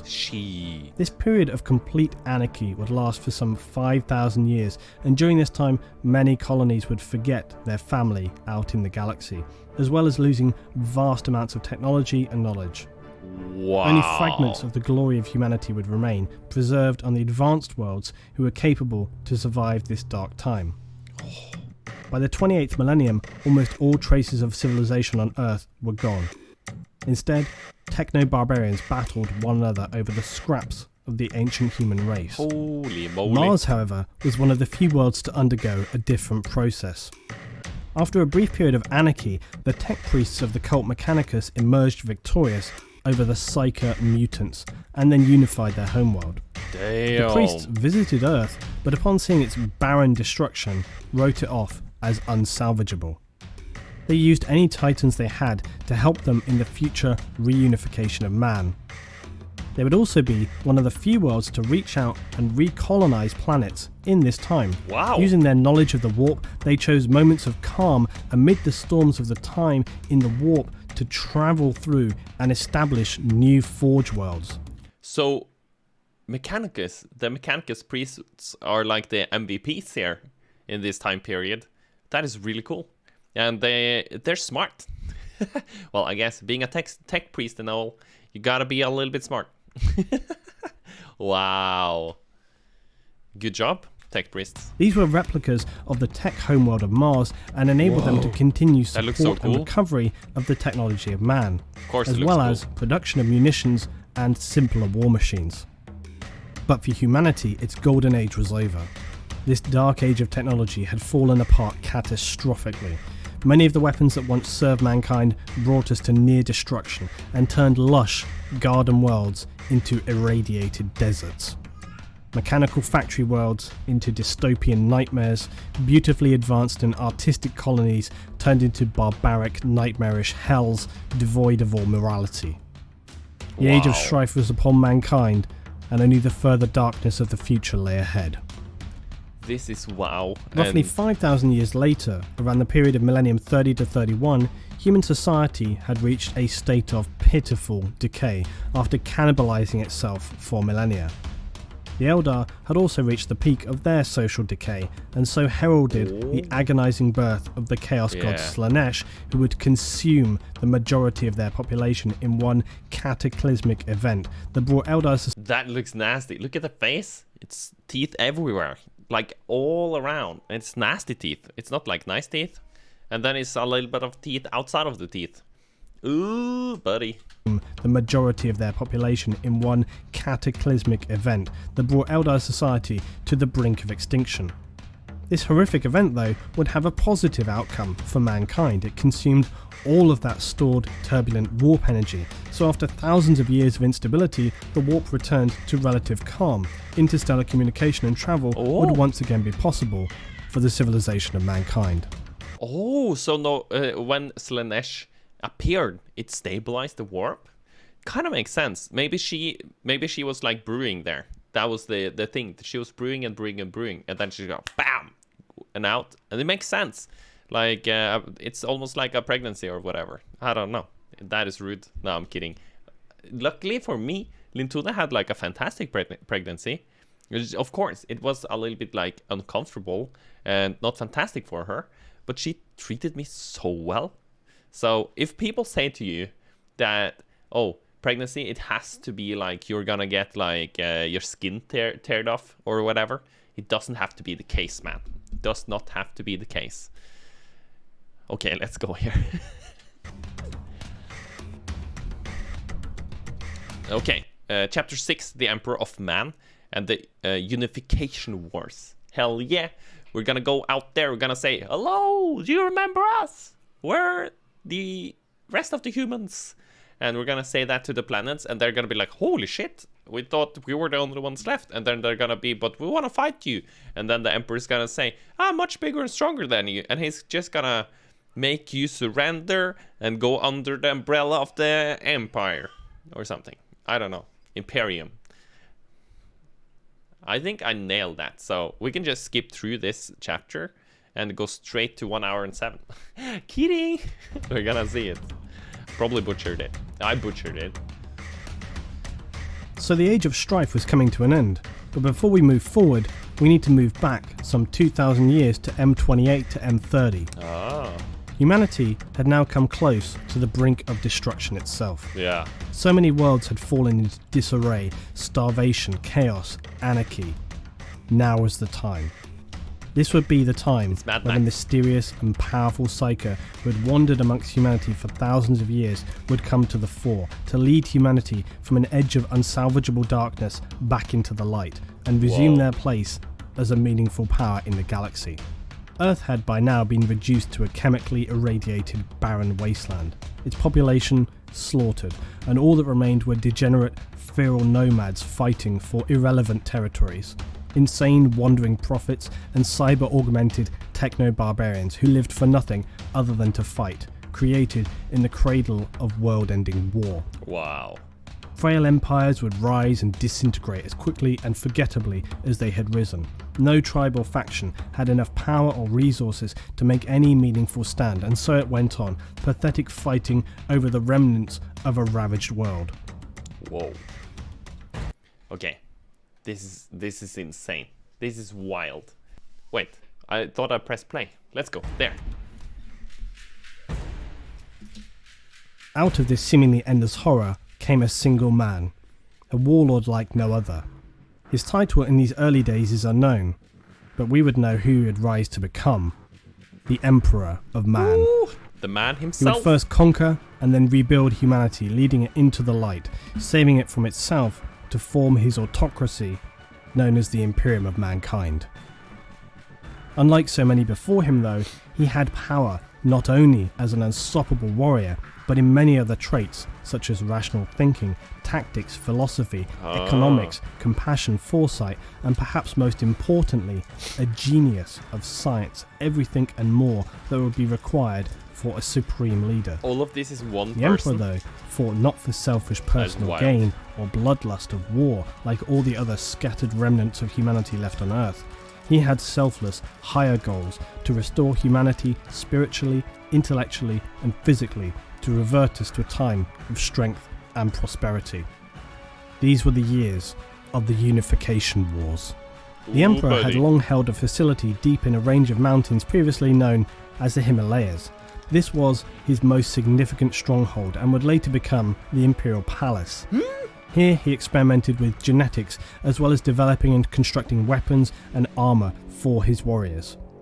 In the earliest days, he would physically and genetically augment some of the most powerful barbarians. These Wow. humanoids would become known as the Thunder Warriors. Yeah, I heard The about very them. first of their kind and the most basic template for what would eventually become the Imperial Space Marines, the Astartes, the greatest warriors in the galaxy. Under unsurmountable pressure from the Emperor's army of Thunder Warriors, the barbaric factions fell quickly and humanity was united on Old Earth for the first time in centuries. That's really cool. That's really cool. So he really quickly took Earth.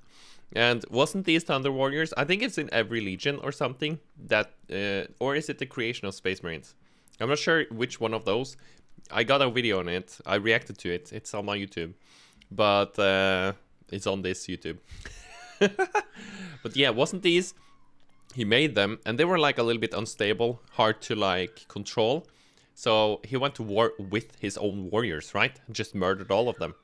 But they were surprisingly hard to murder for the Space Marines, right? I believe it was like this. It is wild. This, however, would come at a terrible cost for the Thunder Warriors themselves, and is one of the least known, yet darkest events for mankind. In order to unify Earth and bring humanity back on the path of advancement and strength, the Emperor had found it necessary to in part cleanse the savagery that had grown on the war-torn planet. This sadly meant the death of many arguable innocents during the unification wars, as well as the eradication of the last remaining religious church on Earth, known as the Church of the Lightning Stone. Oh. The Emperor is known to have personally Wow. spoken to the last remaining priest before bringing in his new age of enforced secular rationalism and the ideology known as the Imperial Truth. This essentially tells that humanity are now those destined to be the rulers of the galaxy. The Eldar had their chance and failed, and now humanity are the best set to take their place as the dominant force.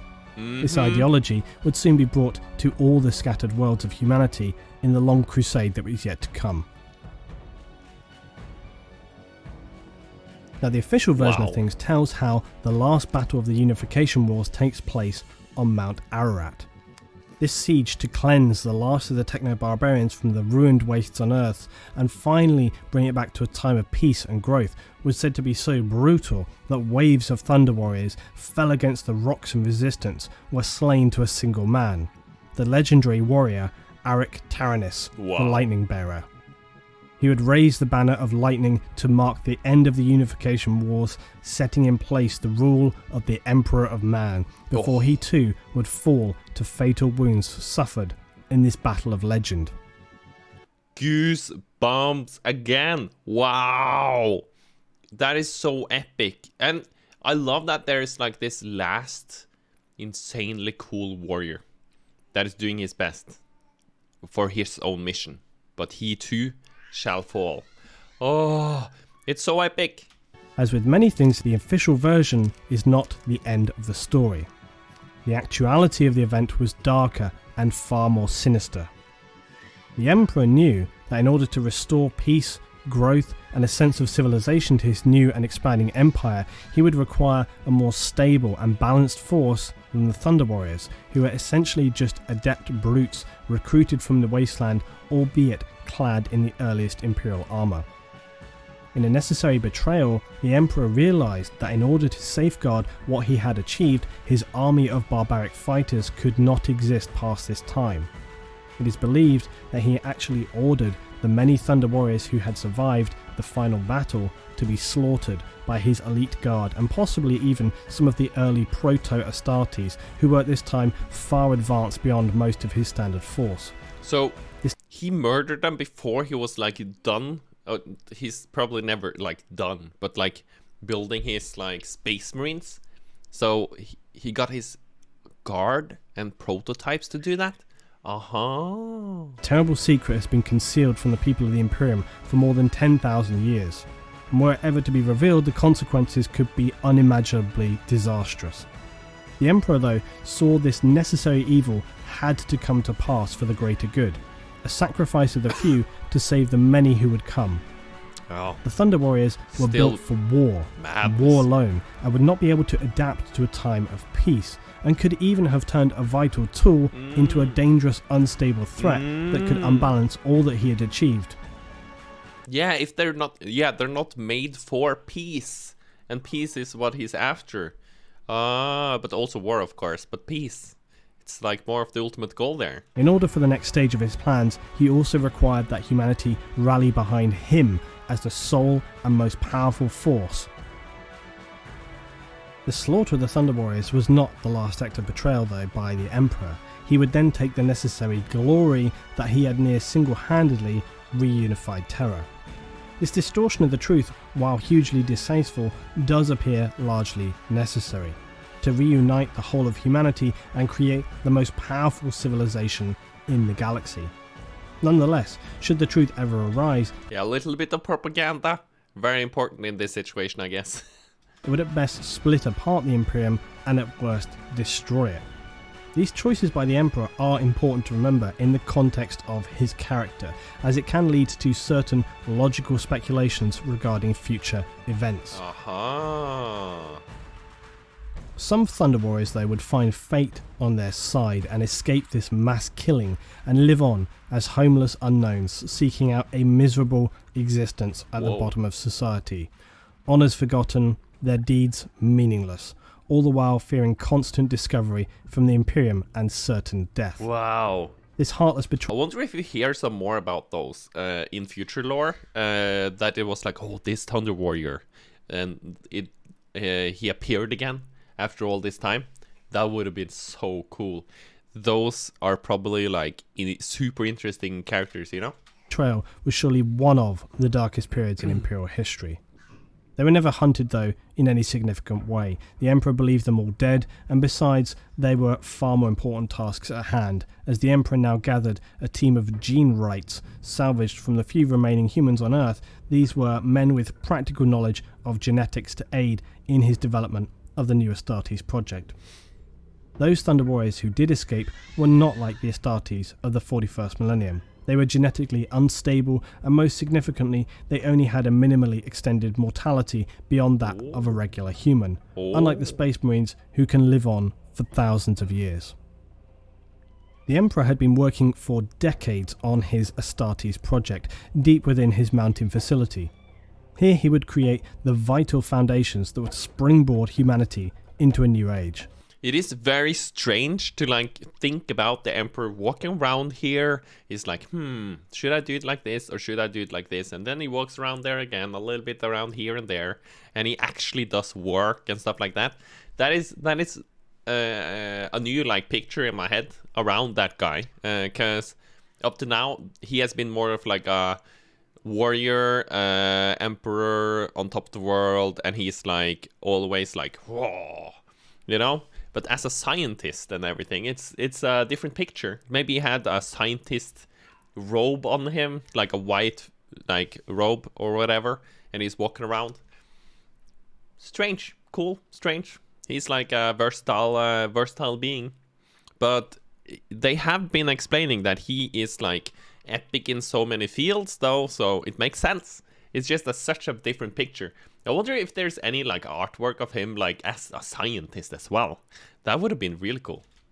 His experiments would create the 20 Space Marine legions, known as the Legiones Astartes, as well as 20 Primarchs to lead each legion. These 20 supreme leaders of the soon-to-come Space Marine legions were crafted by the Emperor using samples of his own arcane genetic code as the base.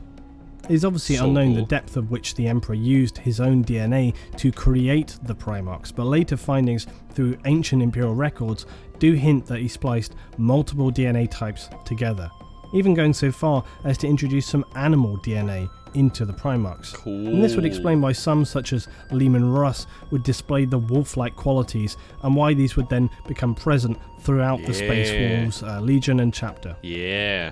It's difficult to speculate sense on the Emperor's true goals here, and even if he was successful in the mixing of DNA in this way, it seems highly experimental, and perhaps he himself was not sure of the final result.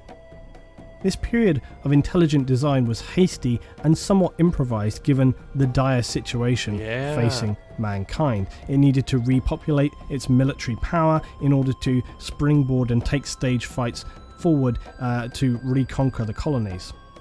Another point of speculation is how closely the Primarchs were imbued with spiritual elements and others such as unnaturally skillful charisma and so on.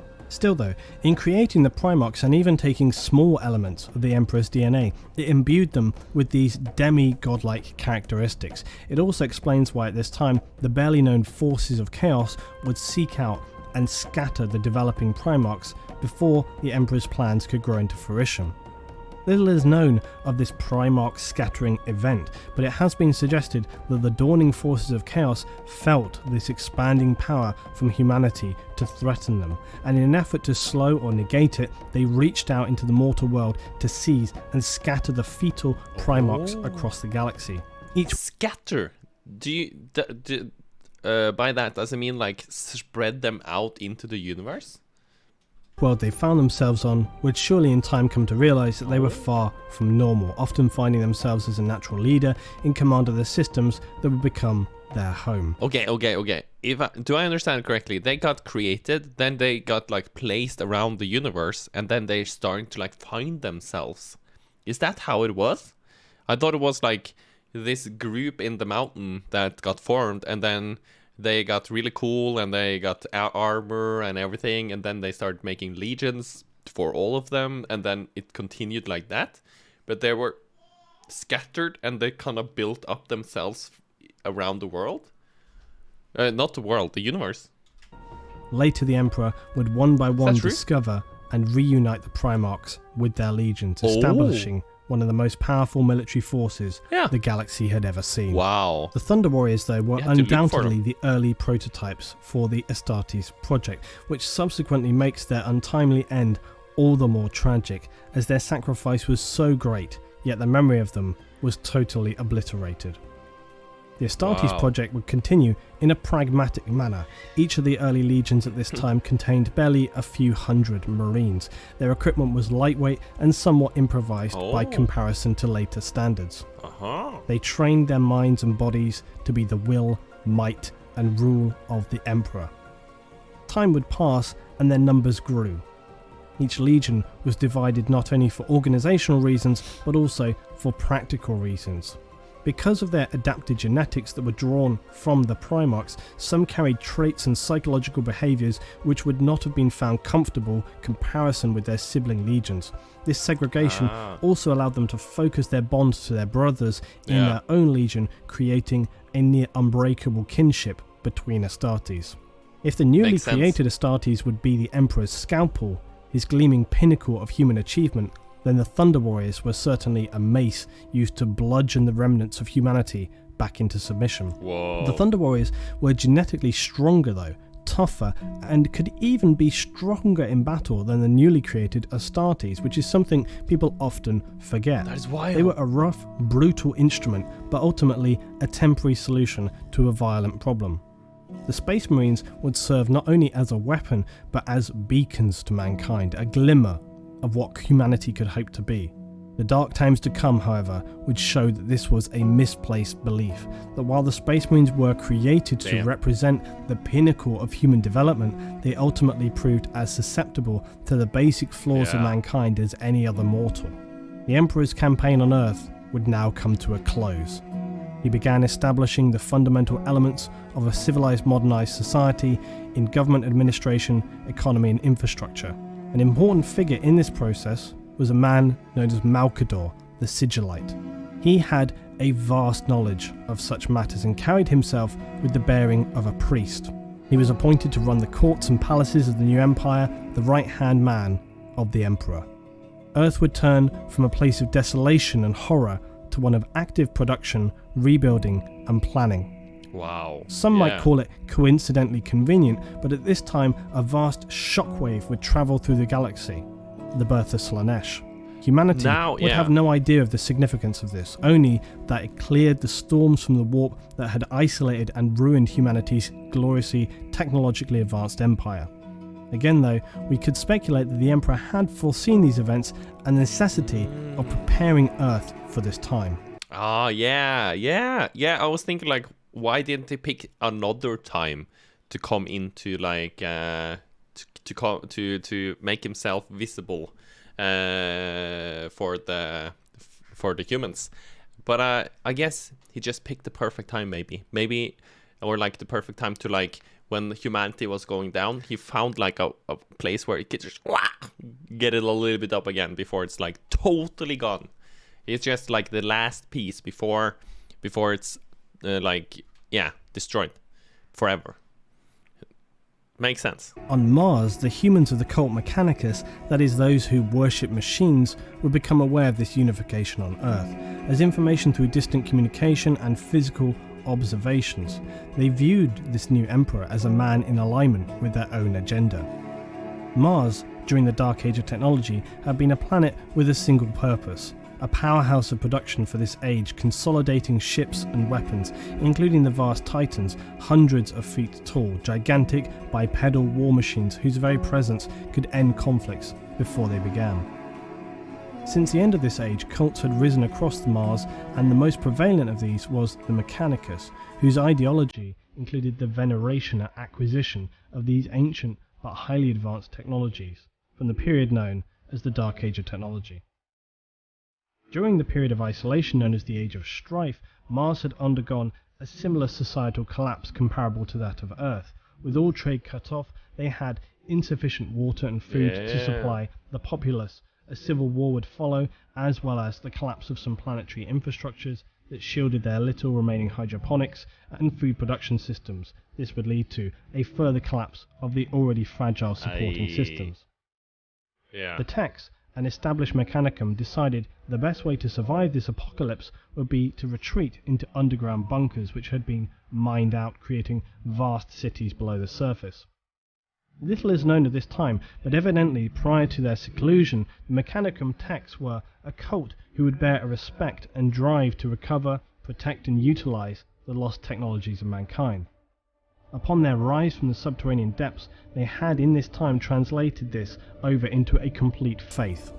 Wow. The tech priests of the Mechanicum, along with their troops, would very quickly subdue the insane irradiated savages who remained on the surface and begin the process of rebuilding and redeveloping Mars to be completely self-sufficient. Yeah. And now they have basically a religion, which is like not okay. But then again, it's kind of okay. And I'm thinking about like when it comes to like the emperor and stuff like that, where it shouldn't be any religion, but these are useful. These are useful. So maybe, yeah, so he's letting that slide. I think. I'm pretty sure. This, in combination with their access to some of the most powerful war machines ever forged in the galaxy, would without doubt leave the Mechanicus in a position of some power. Yeah. To the cult of Mechanicus, who were now becoming aware of this emperor figure who had surfaced on Terra, a man of science and technology, this was obviously appealing to the Mechanicus, and some tech priests on Mars even began to suggest that the emperor was a man of such power as to rival their own machine god and fulfill an ancient prophecy in their faith of techno-mysticism. Debates raged on Mars between the priesthood regarding how to treat this new development. All the while, the Emperor, bearing his power of immense foresight, would not be ignorant of the Mechanicum, and he slowly and steadily would begin to craft his new plans accordingly. Whoa, what's plans his for a crusade on a galactic scale never before seen. Its purpose? To locate the lost Primarchs, to reunite the territories of humanity, forge a new imperial empire, and thrust the Imperium of Man into a position of complete dominance and power throughout the galaxy. It's pretty big plans. Pretty big plans. So hardcore. We're getting into the juice. The Emperor's plan was one of absolute submission. Anyone who stood against the Imperial truth would be cleansed and destroyed. Ooh. The Mechanicum of Mars were one of the few exceptions. Yeah. The Emperor knew that any battle to try and claim dominance over the cult Mechanicum would be hugely counterproductive. Yeah. Even if he could claim victory over them, the cost to his new Astartes force would be severe and unjustified. So he planned instead to offer a rare alliance with the Council of Tech Priests. In offering them assistance in their own goals and acquisitions of new and lost tech throughout the galaxy, they would provide support, construction of war gear, and tech to Imperial forces. They also were one of the exceptional entities to be allowed to maintain a state of semi-independence within the Imperium, a fairly unique position. The Emperor would also provide a new group of navigators to enable the Mechanicum to travel through the warp again in search of fabled STC units. All of this suited the Mechanicum and Imperium in a symbiotic relationship. Gotta be best friends. And an alliance was created. So cool. Best friends forever. Chapter 7. The Great Crusade and the Fall of the Eldar. It's a combination. Wow, this video is so good. It's insanely good. I'm learning so much. And so we reach... Now we're into the really cool spaceships. Where it's like flying churches and like almost boats. I love it. They're insanely cool. These are my favorite spaceships. Especially these, the one behind my camera there. Yeah, there. This one. I love it. It's so cool. Oh my god. But also these with like the hawk in the front there. They're insane. They're so badass. The beginning of Millennium 31. With Mars now allied to the Emperor's Imperium, the Legiones Astartes war machine had significantly expanded. The Mechanicum would provide the battle barges needed to transport the Space Marines throughout the galaxy. They also brought to the table the Titans, some of the most powerful war machines ever created. Yeah. Their very presence on approaching a humanoid system would often be enough to prevent a conflict. The shock and awe of facing such incomprehensible opponents would quickly lead a populace to understand they had no hope of preventing the Imperial Expeditionary Forces from achieving their goals. Yeah, it's like you just go to an outpost, a colony, and you just like plop down one of those. And then you point it at like the capital or whatever, and they're like, "Shit, okay, we surrender." It does make sense though if they're running around with some like very basic weapons, like all Mad Max style, and you see one of those. It's like no chance. Maybe they do fire like a couple of rounds, just like bam, bam, bam, destroy like 200 cars. Or whatever, it kind of makes sense that they are that like scary / powerful. It just feels like total domination. The crusade would initially be led by the Emperor himself as he commanded a massive fleet of Astartes. As the crusade gathered pace and the Primarchs were recovered, these expeditionary fleets would number in the thousands. Wow. Before we talk about the crusade itself though, which I have tried to condense as much as possible, I want to first talk briefly on the Astartes or Space Marines. Now, a regular misconception about Space Marines is that because they wear near identical armour and were originally produced via a variation of cloning, or at least grown in a lab, that they somehow have no personality or little differentiation between them. It is also often assumed that Space Marines will blindly follow any commands given to the letter, no matter the consequences. After all, they are the superior, unquestioning warriors in the universe, right? Both of these myths is fundamentally wrong. Each Space Marine is an individual person with their own character, traits, to an extent personal principles. There are many documented events in which these human elements would have a role to play in subsequent events. Space Marines, although superhuman, are still human, and as such the Emperor deemed it necessary to have a senior position with whom Astartes could use as a point of reference to discuss matters of morality, to understand their purpose, their mission, and sometimes to give guidance beyond purely military matters during the Crusade and the expeditionary forces. Cool, yeah. Enter the Iterators. The Iterators. Imperial Iterators were the most persuasive of public speakers. They are masters of manipulating a crowd's opinion, and Iterators would counsel also Marines as they voyaged through the galaxy. Wow. But their role went beyond this and was critical at the inception of the Great Crusade. They were placed among the expeditionary forces to aid in reuniting humanity and turning lost human civilizations to the Imperial cause. Wow, so they're just the best ones at propaganda ever? Whoa, that is wild. That is wild. The Emperor appointed them to spread the Imperial truth. Truths such as the rejection of religious faith to enforce secular rule, and unnecessary wasteful squabbling over power and resources. These were all seen as significantly counterproductive and opposite to the objectives of the Imperium. The first Primarch to be reunited with the Imperial fleet was Horus of the Lunar Wolves. He was the first to be He found. greatly admired the Iterators' work, so much so that he asked them to also tutor his captains and legionnaires. Wow. Horus believed that once the crusade was completed, there would be an end to the war, and that the Astartes would first need to find a peacetime vocation. The most famous Iterator during the Great Crusade was primary Iterator 𝗦cie𝗰𝗶𝗹𝘀, who served aboard Horus's flagship. Wow. Iterators are seen as the precursors to Imperial Guard commissars and Astartes chaplains. The Iterators and then later the chaplains are an example of the more human services required by Space Marines. Documented records have shown that they have been regularly known to question ethics, purpose, and even their own morality, despite an Astartes essentially being immortal. Wait, I'm starting to get like a feeling that they are partially like doing propaganda, but they're also partially philosophers. And they're doing thinking. They're doing soul searching. They're doing thinking. They're trying to figure out things, but they're also like preaching this. Is that correct of an assumption? Maybe, I'm not sure, but I just get this hunch that they're much more than just like preaching propaganda. They are destined to die in battle, as that is their true purpose.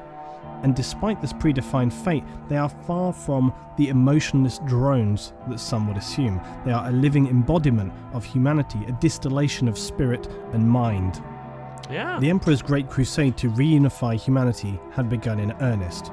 This was an operation on a truly epic scale. Millions of troops, tens of thousands of ships forged by the Mars Mechanicum. This would be humanity's defining moment. Wow. To reach out and forge the greatest empire in the galaxy.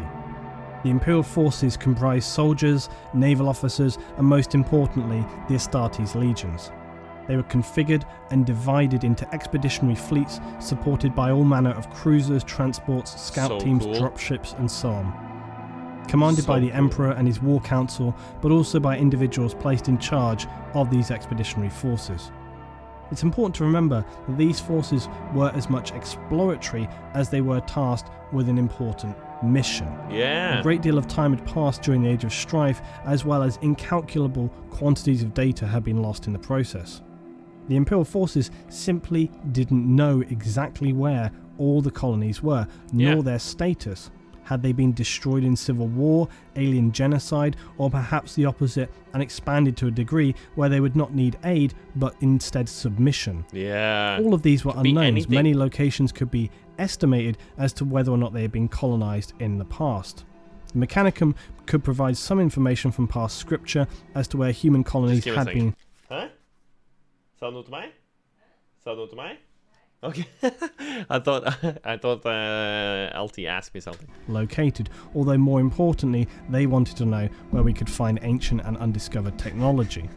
Sorry. The expeditionary fleet would even initiate a search on the basis of myths and rumour. No stone was to be left unturned in the search for the lost civilizations of mankind. Yeah. Before they embarked on their journey, though, one other important... Whoa. This is a spaceship taken off from, like, a huge spaceship taken off from a planet. It looks so cool.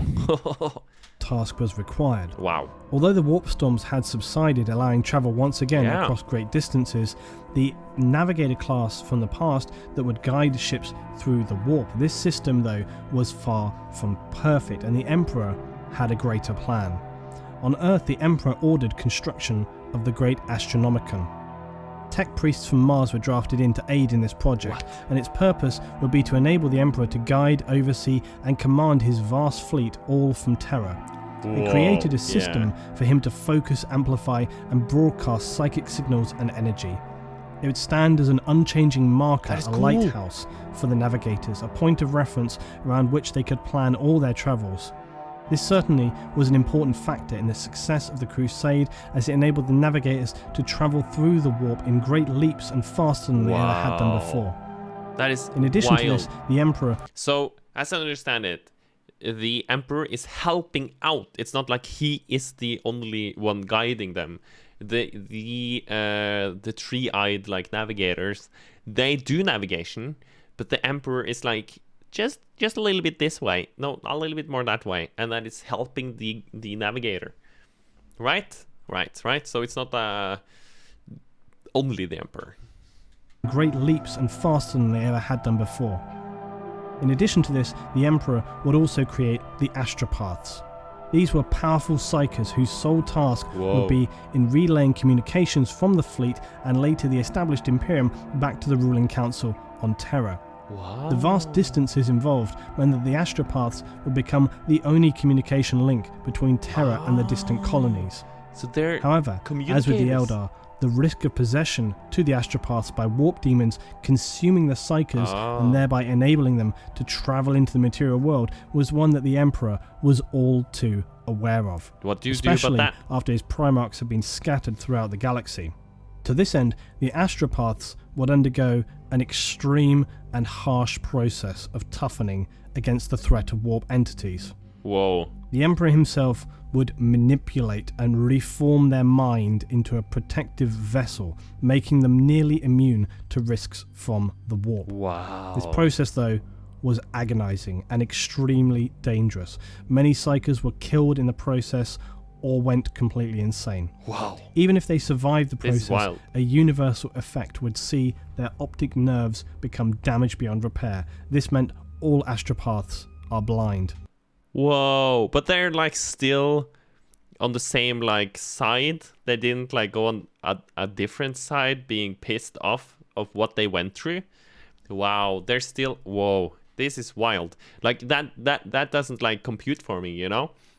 They go through this harsh like training and they end up still working for you. Whoa, they're dedicated though. From the Imperial perspective, though, this was a necessary consequence as they continued to be an integral part of Imperial infrastructure. The Crusades had begun, and alongside Space Marines were hundreds of thousands, if not millions, of Imperial troops, humans who were salvaged from the aftermath of Terra and structured into an effective, albeit expendable fighting force. This Imperial Guard was strengthened and resupplied as they reconnected and conquered lost human colonies. A secondary benefit was that in drafting local military forces into the expeditionary force, it removed these planets' ability to rebel effectively against the newly created Imperial outposts on each. That makes sense if you just take away all the fighters, or not all, but almost all. It's like they almost don't have anyone else to like make a rebellion with. Makes perfect sense. Planet. Also, in these early days, taxes and tribute to the Imperium were not strictly required, but Imperial commanders stationed on new colonies of the Imperium would often require supplies for the continuing crusade. Many systems and colonies would need help rebuilding or periods after generations of schooling by iterators to bring them in line and around to the Imperial truth and loyalty to the Imperium. Some worlds, though, who were self-sufficient had survived intact and would even welcome the arriving Imperial forces with open arms as long-awaited brothers, with glorious celebrations and immediate support, much to the satisfaction and pride of the expeditionary forces who were all too happy to welcome their brothers back to the Imperium. Such events were a blessing to behold, though, as many worlds were either barren wastes long since destroyed, with only ruined remains to prove. But it makes sense that you got a little bit of both. You got a little bit of like, yay, bro, you're back. Wow, nice to see you again. And you also have like, what the hell are you doing on my property? Get off my lawn. Yeah, you gotta have a little bit of both, you know? Many worlds were either barren wastes long since destroyed, with only ruined remains to prove that anyone had ever existed there. Or they were found to be locked in brutally tyrannical dictatorships and required sometimes days, often weeks of orbital and ground assault to subdue and conquer these false dictators. Religious doctrine and faith were especially highlighted to be crushed on all worlds. Yeah. The Emperor would never allow these practices to infringe or threaten the Imperium, as he was... No, maybe this is before they started to say heresy, because because that then is you need to go into the phase where the Emperor is the carcass, will believe in the Emperor is a god. So if you don't believe in the Emperor, that is heresy, right? So we're not in the heresy phase yet, I think. Was partly responsible and had even seen the effects these caused on humanity millennia ago in the first age of mankind. The Emperor also made an important choice that upon arrival to New Worlds, any psykers discovered were told to expect transport back to Terra, courtesy of secretive black ships. Here, they would be tested on their journey back to Earth to their limit. They would endure nightmarish examination, some dying from the trials or executed for being just too unstable. Others, though, ended up completely losing their minds in the process of these harsh examinations. The fate of these individuals was at the time unknown. It later transpired that if they were proven strong and capable enough in manipulating their psychic power, they would become stock for creating new astropaths by the Emperor. Wow. Any younger but highly powerful psykers were subsequently distributed to some of the Space Marine legions who had begun a Librarius program, creating special Astartes who are capable of wielding immense psychic power. Wow. Others, though, disappeared from record entirely, leading to supposition of secret organisations who even today are not fully disclosed. Damn. The Crusade continued for centuries, stretching out across the galaxy. Finally, the Primarchs were reunited with their legions and were duly given positions on the Crusade and Imperial War Council. The Primarch figures, though, were not suited to this level of administration. They were at their best out among their Marines leading campaigns. So it fell to the administrators of Man to run the day-to-day Crusade infrastructure. One important figure arises again, that of Malcador the Sigillite. He would become a keystone in the execution of the Crusade and one of the most loyal and valuable members of the Imperial Council. The power of the Imperium had now reached its peak. There seemed to be little, if anything, that could threaten, damage or destabilize the glory and power of the now reunited Imperium of Man. Of course, now something gotta happen, you know? Because now we're back a little bit. We're a little bit back here. It's not perfect, but we're back. And then the heresy. The horse heresy, probably. I'm a spoiler, but I'm guessing. The Crusade had in fact been so successful that after a chain of impressive victories, the Emperor decided he could fully return to Terra to continue managing his plans there and working on new secret projects. His Primarchs were surely more than capable of finishing the now simple task of scouting and securing any fringe colonies and bringing the Crusade to a successful conclusion. After a specifically great victory on Ulanor, the Emperor selected the first Primarch and commander of the Lunar Wolves, known as 𝗦cie𝗰𝗶𝗹𝘀, and bestowed upon him the title of War Master. This title established him as a leader of the Imperial military forces in lieu of the Emperor, and all other Primarchs and Imperial forces would follow the War Master's commands as if they were the Emperor's. Wow. Not all the other Primarchs seemed to be entirely comfortable, not only with this decision, but also with the Emperor's choice to leave them and return to Terra. Yeah. Considering their strength of character, this seems somewhat surprising, but if anything it shows that their bond they shared with the Emperor was perhaps not rock solid, and some of them felt bewildered he should choose to leave them on the fringes of the galaxy when overall victory seems so near and so secure. Yeah, that's Horus, a good point. whilst being a supreme master of military matters, was also less well known for being exceptionally tactful and charismatic. He would take time to speak to each of his brother Primarchs in turn. Understanding them as he did, he would employ his various skills of perception and charisma to appeal to their individual natures and reassure them that although the Emperor had granted him this glorious honour, it was the Brotherhood together who would achieve the ultimate victory. This helped quell some of the disquiet, but it was not only the Primarchs who felt bemused that the Emperor had abandoned them, and in time, this in combination with other unfortunate events would lead to the dark... These are freaky. These are the Death Krieg, right? Corpse of Death Krieg? Krieg of Death Corpse. Ole, you need to learn the names. But the horses, I've heard rumors about the horses being like, not regular horses. They're like mutated horses that are insane. And I'm starting to see that they're insane. Insane horses. Them. And in time, this in combination with other unfortunate events would lead to the darkest of catastrophes. In fact, there have been many examples throughout human history where withholding information would lead to disaster, and this period for humanity would be no exception.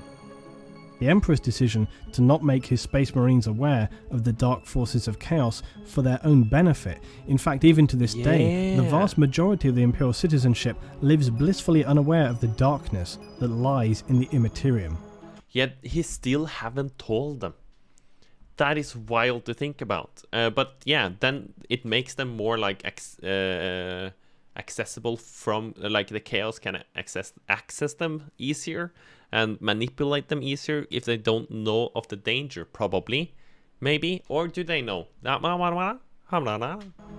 But it's also kind of weird that he was this close to nailing it, and then he was like, nah, it's going so well now, so I'm just gonna go and chill out a little bit while my boys fixes the rest.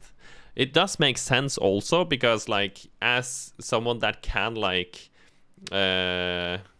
give other people the tasks and then you can focus on more things, you get more done if you like divide the labor like this. But also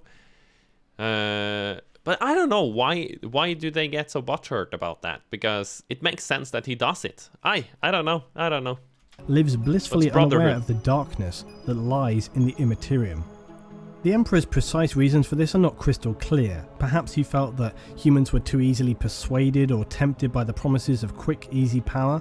But whatever the reason, the consequences for the Primarchs and Space Marines to not be able to see this danger, as well as the Imperium, would be disastrous. Yeah. The Astartes legions had encountered vague clues and shrouded warnings on some lost human worlds they encountered. Whispers in the wind, apparent possession of Marines. Horus and his Lunar Wolves discovered direct evidence of some dark force when they encountered a lost but highly advanced human colony known as the Interrex in the later stages of the Expeditionary Crusade. Wow. As the fleet travelled to the Interrex homeworld, they engaged in extended peaceful negotiations. Again, this was an example of the Space Marines, and notably Horus, not giving preference to immediate combat, but in choosing a peaceful option if this was viable to them. Yeah. It was always preferable. It is better. Their mission of Imperial Truth was without question. It was the only resolution that would ever be acceptable to the fleet, though.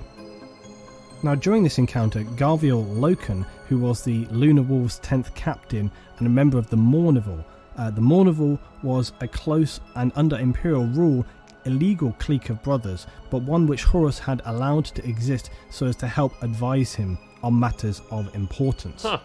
Loken was among the Warmaster's party when they attended a reception with these Interrex during negotiations. He was drawn into a casual conversation with one of the Interrex guard, who admitted that the Interrex had learned to tread carefully with any newcomers to their people because they feared the taint of chaos, with a K, on these newcomers. Wow. It becomes apparent that the Interrex colony had made dealings with the Xenos race, the Eldar, during the Age of Strife, and the Interrex explain how it is their understanding from what they could discern from the Eldar that chaos is a threat like no other. Wow. That it would not appear brutal or blunt at first, but subtly.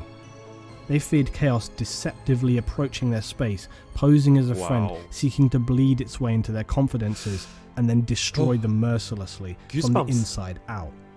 Loken was shaken at these unknown revelations. And it's so cool though, because it's like, it's sneaky, it's creeping up on you. It's not a very like in your face scary thing. It's like, oh, you wanna be a little bit more powerful? Do you want a bigger sword? Maybe you want the tentacle out of your whatever. It's like luring, you know? Whoa. And the Warmaster Horus would later assure him that there is no fundamental evil in the galaxy, and that is the end of the matter. But the seeds of suspicion are planted. Loken cannot shake this feeling that something, somewhere, is wrong. But before he'd have any opportunity to follow up and explore these doubts, a break-in occurs in one of the Interrex's most sacred museums, and a highly advanced blade known as an anatheme is stolen. At this time, despite Horus's pleas for restraint, negotiations would now collapse, and the Lunar Wolves and the advanced Interrex would fall into all-out conflict. The Space Marines of Horus are ultimately victorious over the Interrex, but it's a victory Horus takes no pleasure in, as it's born out of misunderstanding and was a tragic, unnecessary conflict. Yeah. These events, though, would become just a singular fragment in a deteriorating pattern of troubles that would haunt and gesticulate within Horus, as well as his unease then irradiating out into his brother Primarchs, the Mournival, his and other legions. Unbeknownst to Horus, a sequence of events had been now initiated, and their cascade could not be prevented. So why are these events so important? Well, for one, it gives more insight into the fact that at the time it seems barely any Space Marines at any level of rank had any knowledge of chaos. And if they did, it was only the vaguest of suspicions, the kind that could easily be brushed off by speaking to, say, some iterators. Oh, yeah. They had no idea about the true nature or capabilities of the malevolent force known as chaos. Wow. By comparison, the Emperor understood all too well the dark forces that had very recently annihilated the Eldar and consumed so many human colonies throughout the Age of Strife.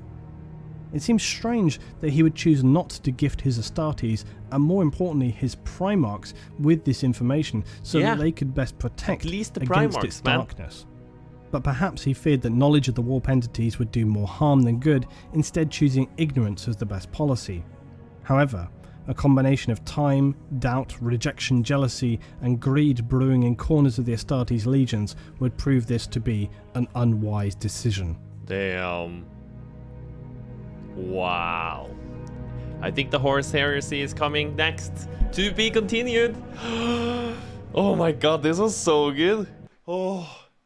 I watched this entire thing in, like, it was 2 sittings because I did take a short break, put some air into the room here, opened the window. But it was a really good one though. It was a little bit more difficult to do a lot of reactions because I needed to listen a lot. And if I was like going to pause as much as I normally do, this would have been like a 5-hour thing. But I hope you enjoyed, and I'm so looking forward to the next part. And if you are interested in other things Warhammer related, reactions by me, you should check out the rest of my videos on my YouTube. If you want to hang out with the gang and talk a little bit Warhammer, join the Discord. If you want to hang out with me live, you should check me out on Twitch. And remember to subscribe and like. This was so fun, so interesting, mind blown, eyes wide open. See you later. Love you, alligator. Bye bye. Bye.